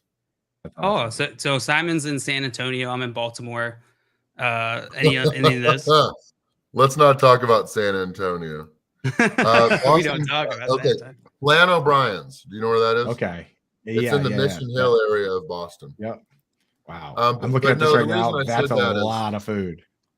The reason I said that is because years ago I went down to Texas, and it's actually our #1 video on our YouTube channel and Facebook, I think, too. But I went to go do a food challenge at Lulu's in San Antonio. Yeah, that was on Man vs. Food. They're famous for their cinnamon roll. Well, they had a very viral chicken fried steak challenge that I wanted to do while I was in the area, and I called like twice, and they said, "Yeah, everything was going to be great. Bring everybody. We'd love to have you." And then when I got there on the day of, they basically said that I wasn't allowed to do any video or film, and everything just went to hell. And eventually, they called the police on me and all like the 7 families that were there, and they kicked us all out. I don't care if their cinnamon roll is 7 pounds, and I love a cinnamon roll. I'm never going back to Lulu's again. Well, you can't because they shut down. Yeah. Okay, perfect. Stuck at Lulu's. I'm not going to attribute it to me and the video that but I'm not gonna attribute the it. video's got over 10 million views on YouTube. I haven't checked Facebook in a while, but for over a year, Lulu's wasn't able to use their Yelp page because I tagged it in my description of the YouTube channel. Oh no! And forever, Lulu said Lulu's is experiencing whatever it's called when a whole bunch of people go to leave negative reviews and stuff on your. You might have single-handedly taken them down. Let that be a lesson to you out there. Yeah. The reason I said that I don't attribute it to myself is because it was already on the way down before I got there. Probably not. It doesn't sound like they're making the best decisions. But I mean, it's hard to have a restaurant these days. Yeah. People always ask me if I want to have a restaurant, and I very quickly tell them no. With all the raising costs, all the staffing issues, restaurant life is very difficult. Yeah. Staffing's massive. Absolutely. Craig in the chat asking, Randy, if you had to choose a food challenge for these three to try and take on, what would you pick? So, we can give you a little bit of information. Amateurs. I'm lactose intolerant and don't eat beef. Does that change anything? And you don't eat beef? Yeah, no beef over here. Okay. Well, I mean, that makes it a lot harder because I know I've got a friend who, for religious reasons, can't eat pork. So we always have to account for him whenever we're doing food challenges. But obviously, there's a lot of beef burgers, and you can't do any steaks. But I mean, there's still, as long as you're not vegan, there's quite a few opportunities. Where you live in? Where does the other guy live? I'm in Texas. He's in Baltimore, and then we got a Massachusetts. Yeah. Oh, Baltimore. Okay, Baltimore is actually where I'd love to get to because I've only done a challenge in Northeast Maryland, which is basically close to Philly, and then I did a thud challenge in Catonsville. Yeah, I know Catonsville's right outside. Right? Yeah. Yeah, Catonsville. Yep. Yeah, the goal is to get there, but I don't really know too many food challenges there. I was actually just in Delaware just like a week ago. But gotta be some crab food challenge over there, right? Some Old Bay. Yeah. Bay You come to Baltimore, Randy. We'll meet up. I'll come out. The problem with seafood challenges is they can get expensive quick. Oh, true. Market price. And Katina's my girlfriend, and she's a professional eater as well. We've been dating for 2 years, but we met in Alaska, and even then, we did like a 14-pound seafood challenge, all Alaskan seafood. If we would have lost, it would have been like $450. So like not many people want to do, basically the more expensive a food challenge is, the less, I guess, appealing it's going to be for people. Because I mean, the ROI. With food challenges, I mean, the goal is to win. And so you're not enjoying it as much as you would be if you were taking your normal 27 chews a bite. But like lobster rolls, are lobster rolls big there? They're not as big. They're probably closer to Coop. That's our neighborhood. Yeah, we don't have lobster. They're paying market price for those. Yeah, you do a 5-pound lobster roll, and you better get out the credit card or make sure mom and dad are paying for it or something like that. Yeah. So do you and your girlfriend do challenges together regularly? Because I know there's a lot of duo challenges. Like I grew up near Kennesaw, Georgia, where they've got like the big pie in the sky carnivore challenge. And I've watched people try to tackle that one and fail every single time I've seen people try. But do you guys do those like duo challenges together? Atlanta is one of the top spots for food challenges, or at least it used to be. There were so many. I've done so many all around the area. I lived walking distance to the Vortex as well, where they've got that quadruple coronary bypass burger. I was like, my buddy Nathan and I were the only winners of that challenge forever. It was quadruple bypass burger challenge. Yeah, it was crazy. But yeah, a couple people have won since then. But yeah, that big pie in the sky, that was a big one. My teammate and I, we did that in like 12 minutes, which was funny because the guy from Man vs. Food and his teammate lost. But the big thing with team food challenges is you got to have a partner. I mean, if you're doing a 12-pound pizza, pizzas are the most popular thing. If you're doing a 12-pound pizza and you can only eat 7 pounds and your partner can only eat 4, I mean, there's a math error, and it's going to be really hard for you guys. It's going to be really hard for you guys to win. So it's always nice when I'm eating with Katina because we're able to do bigger food challenges or have more of we're more likely to succeed. But we each have separate channels, and we don't want to force the other person onto all of our, I guess, social media following. Like there's some people that watch her, they don't like me. I don't think there's many because she's pretty. that watch me but don't like Katina. So we try not to be on too many of the other person's videos. And also too, if we're both doing the same challenge, we're both making a video of it. It's really about whoever posts the video first that's going to get the most views. Because if you've already watched it once, why do you really need to watch it the second time? When you let her post? Are you a gentleman? Are you a gentleman and let her post them? Actually, that's one of our favorite stories for us both. Is that we met in Alaska? Which, how much time do we have here? We're good. Yeah, we can get this last one. Get this last one in. Yeah. Okay. This is more important. Well, no, I just want to make sure I'm within the time. Yeah, But one of our favorite stories is I did a food challenge years ago with a really pretty girl named Kate Ovens in the United Kingdom. And she was a lot smaller than me. And we got her in the thumbnail because the thumbnail of the video is a big deal. And it had me in the video and her, and it shot up to like 1 million views really quick of us each eating this burrito challenge. So a restaurant in Nenana, Alaska contacted me wanting to do a team pizza challenge. It was like 10 pounds, and they said that they could provide a partner for me, but I knew that Nenana only has like 300 people there, and I didn't want to fly all that way, take their money and stuff like that, and have a chance of losing. So I was trying to think of somebody I wanted to collaborate with, and Katina, she was living in Spokane, Washington at the time. I had never met up with her, and she had a channel for like 2 years, and she was just coming off a very recent viral video of her doing that 72-ounce steak challenge, the famous one in Amarillo. Yeah, she got like 2 million views of that real quick. So I had this idea that I think that I would spend like 10 days with her, traveling around Alaska and doing other food challenges as kind of like a mutual, respectful collaboration trip. But I knew that she was only 5'2". I'm 6'5", and so she was really pretty. I figured that is having her in like 5 food challenge videos would just like rake in some money of people clicking to see this pretty girl eat with this big guy. Well, what I didn't think about is after paying for her flights, paying for the rental car, she paid for some of the hotels, which was nice, and paid for all the gas and put all this money into it. Well, she, in order to maintain her weight, does a lot fewer food challenges like in a row. So like I had a big backlog where it was going to be a little bit till my videos all posted. Well, all 4 of her videos of our 5 that we filmed all posted before mine. And so she raked in the views on like all of them. Like I think two or three of the videos have over 1 million views. Meanwhile, they all watched those, and mine are in like the 200s, 300s, which are still good, but nothing like cleaned up. Nothing like I was hoping for. Folks in the chat, get in there on Randy's YouTube. Watch some of those Alaska videos. Come on, let's get this man pumped up. Yeah, get the Alaska ones pumped up. Come on, let's go. Let's make a push. Yeah, we got you, Randy. We got you. But no, we've been dating since pretty much 5 days into that trip. So that's such a great story. What a cool story. I lost in the short term, but I won in the long term. Oh, make sure she watches this right here because that's some brownie points in there. She's upstairs editing her video, and I have a pretty loud voice, so I'm pretty. Randy, she knows you're an angel. I want to thank you so much for taking the time to come. We live together now in Milwaukee, Wisconsin. So I'm really lucky to have her because I'm becoming a dietitian. I don't know if you guys know that. So my end goal. Do you know what dietitians are?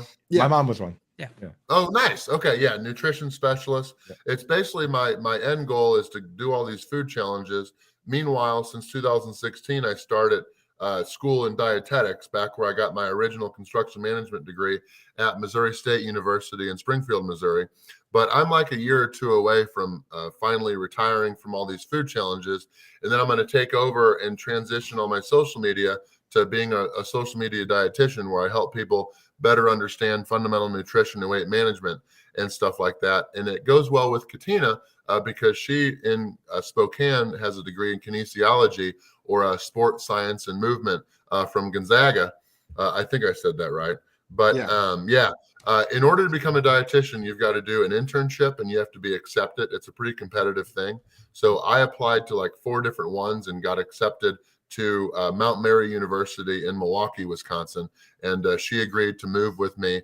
And she's not a huge fan of the cold, which is funny because she's from Spokane, Washington, but she would much rather be in Texas or Florida or whatever. But she agreed to move with me so that I can do this 1,200-hour internship in the very cold. Let's just say Wisconsin's cold, if you didn't know that already. Yeah, that's pretty awesome, though. That's pretty awesome of her. Randy, thank you so much for taking the time to come up and hang out with us today. Give us a little bit of a peek behind the curtain, what you're doing. Everybody watching, go check out Randy, randysantel.com. The links to all of his social media are on there as well. And he's got a full list of all of the challenges that he's done. You can scroll through them, see if there's any near you, interactive map and everything. Randy, it's been an absolute treat talking to you, my man. And good luck on the upcoming season. I will stop you right there just so there's no confusion. Randy Santel is mostly about me. I'm also the owner of foodchallenges.com, which also has an interactive map, but that would be the one where we have a global database of all the food challenges around the world. So you can get in there and put Massachusetts, you can put Texas, you can put Asia if you want to, as a whole continent. Anywhere around the world, if there's a food challenge we know of, there is it's in the database. And there's also over 100 articles that I've written a couple years ago to help people better understand how to, we call it win before you begin, train, strategize, dominate, basically figure out everything you need to know in order to win food challenges yourself. So yeah, if you want to check out Randy Santel stuff, as far as I know, I'm the only person named Randy Santel. So which is very fortunate. Santel is not a very common last name, unlike Davis, or my mom's a Murphy and stuff like that. There's a million of them. We threw food challenges into the YouTube chat here, so make sure you go and check that out. I'm looking at it now. It's fantastic. It's really cool. Cool. I know what I'm and if you selfishly just want to learn about food challenges, foodchallenges.com would be the one. But yeah, Randy Santel is more entertainment, along with a little bit of education along the way. Sweet. Thank you so much, my man. Enjoy the rest of your day, and I'm going to lose the rest of my day. Thank you guys for having me on the show, and good luck with everything. Cheers. Enjoy Thanks your for day, coming on, Likewise, Randy. brother. Man, Dude, that was that's cool, some crazy stuff. That's pretty cool. I had a million more questions I could have asked him. We got some football to talk about that's coming up this weekend. Also, I see Tommy asking there, can we bet on it? Can we bet on those food challenges? I'm sure somewhere you can bet on it. That is a great question. Over under. Over there. How many slices of pizza can Randy eat? 100. Guys, we're going to break down some of these Sunday games, but in the meantime, if you have any questions for us heading into this weekend, any fantasy football questions, throw them in the chat or hit that call-in button, come up here and ask them yourself. We are glad to answer any and everything that you guys throw our way. And Hallen there said, guys, I'm over fantasy football. Can we talk food instead? I get it, man. I get it. I feel it. I get it. I feel it, dude. Yeah. We got some big games this week. I mean, we got a little bit of time here. Which ones you guys want to hit on? I mean, we talked quite a bit already about that 49ers Chiefs game just because of the Christian McCaffrey trade, but I feel like we talked mostly on the 49ers side and haven't really brought up much about the Chiefs. And in this game, the Chiefs are 2.5-point favorites on the road right now. So they're not favored by a ton in this game. You assume the 3 points for being the home team, though even that doesn't apply all the time right now. But maybe at Levi's, it probably does apply, right? They get that little bump. But the Chiefs only favored by 2.5. Are you surprised by that line, or do you think it's a fair line? No, I think that's pretty legit. The Chiefs have been, I mean, the 49ers have been good. The 49ers have done a good job. They lost to the Falcons. Yeah, but Falcons are a pretty good team, man. Like, look at the game, even the games the Falcons lost, dude. They go to they go over 50-point totals. They, I don't think they've lost a game by more than 5 or maybe one game. But I think the Falcons have been pretty good, dude, when you look at their schedule. So I don't think that's crazy. It's like the Giants too. Like, say what you will, but you can't really take a team and make them a massive favorite against the Giants right now. So I don't know. I think the 49ers are a pretty good team, especially now that they got a new running back. So maybe not as crazy of a line as people think. Joe, you like the 49ers in this one? You think they win this one over the Chiefs? 2.5-point underdogs at home? I don't know. I don't know because this Christian McCaffrey thing is just I feel like thrown a wrench in everything this game. So I think it's a pretty fair line. I would probably be. I think I would be. I'm gonna have fun with it. I want to go 49ers.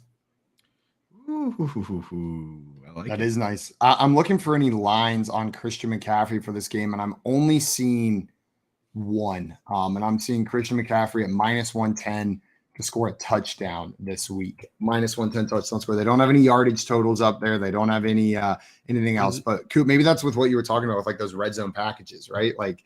On PFF, they have under 40.5 receiving yards, under 100.5 rushing / receiving yards, combination of the two, and under 55.5 rush yards. So they're setting the line at 100 yards from scrimmage. Sorry, they're expecting CMC to be ready to rock and roll right away. Yeah, that's basically what I'm expecting as well. How do you sign CMC and then not just like get him the ball? Like, even if their plan is to have it be limited, I feel like they're going to put the ball in his hand twice and be like, never mind. Like this is working. This is Christian McCaffrey. Like, and that'd be like, I just got a brand new shredder and it is beautiful and high tech and incredible. If I had something to shred and then I just went and started ripping it up instead, like that would be just like sacrilege. That would be insane. Why don't I just put it in the incredibly fancy shredder that I just got and I got as a gift? They're going to use Christian McCaffrey pretty heavily in this game. They're not putting their shredder to waste. Did the shredder analogy help? Did that help you guys understand my point a little better?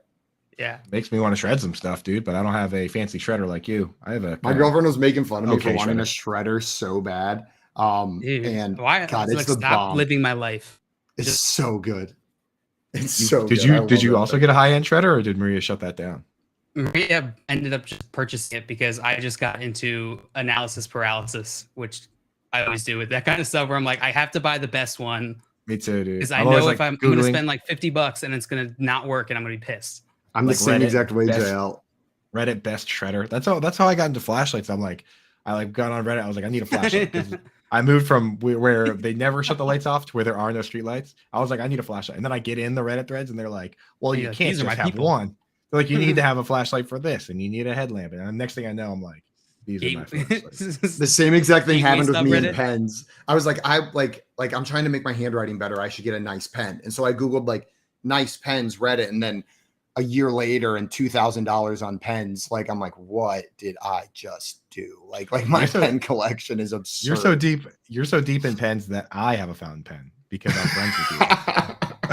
That's how deep you are. Dude. It's leaking. I remember how this all went down, and it really was like the least difficult thing to get Coop to buy into fountain pens. I mean, literally mentioned the word fountain pen. Coop's like, "Where's the subreddit? Which one do I buy?" I was in his DMs. I slid in his DMs after the show. I was like, "So about those pens."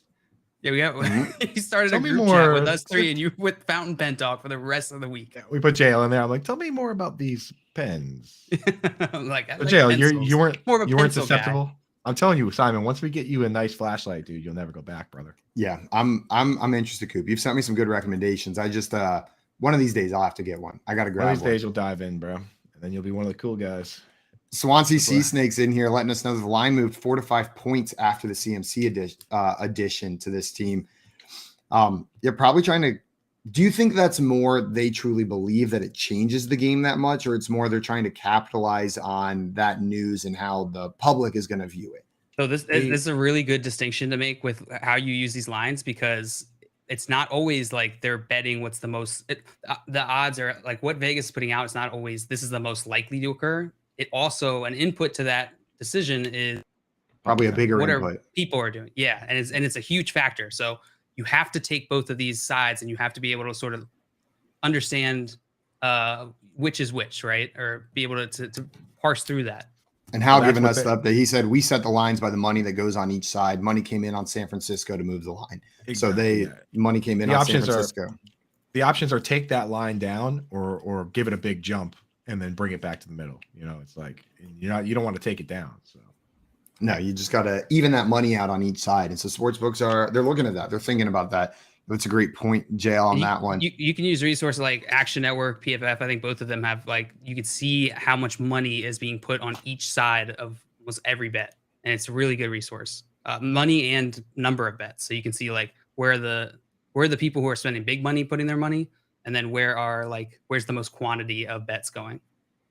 Hal also, he's brought this up a couple times when we're talking about CMC getting immediately involved, says San Francisco traded up to get Trey Lance and then did not get him immediately involved as well. I get what you're saying, but I do think it's a different situation, whereas Christian McCaffrey is already NFL ready, right? Like, we're not worried about him developing into a startable NFL running back. Trey Lance was always needing to develop once he got drafted in the NFL, right? They traded up to get him, but the plan wasn't he starts day one.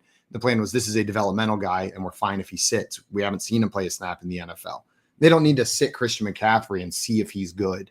He's good. Right. He's Christian McCaffrey. So I think he gets the carries right away. Wouldn't have given all that up if they didn't know he was good. And Hal wants to know, is that free or a subscription, JL, the service you just talked about? Well, PFF and Action Network, I think, I don't know if that particular information is behind a paywall or not. But likely is. I know both. I have paid accounts on both of them. But I don't know. I'm sure there are other resources out there as well. Let's talk a little bit about this Detroit Lions at the Dallas Cowboys game. Hal asked earlier, are the Lions going to score on that Dallas defense? Well, right now, the Dallas Cowboys are 7-point favorites at home in this one with a 48.5-point over-under. So those implied totals say that they think the Lions are going to score on this Dallas defense. Coop, you think they're gonna score?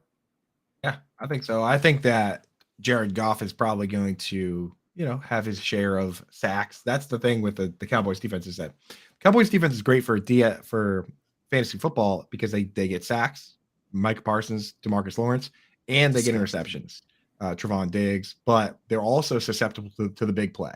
This team, Diggs is like the reincarnation of Asante Samuel, where like he either picks it off or it's like a 60-yard touchdown, right? So we know what this defense is good at. We know what they're not good at. The guy that I would say could struggle a little bit, TJ Hawkinson, not a great matchup for him.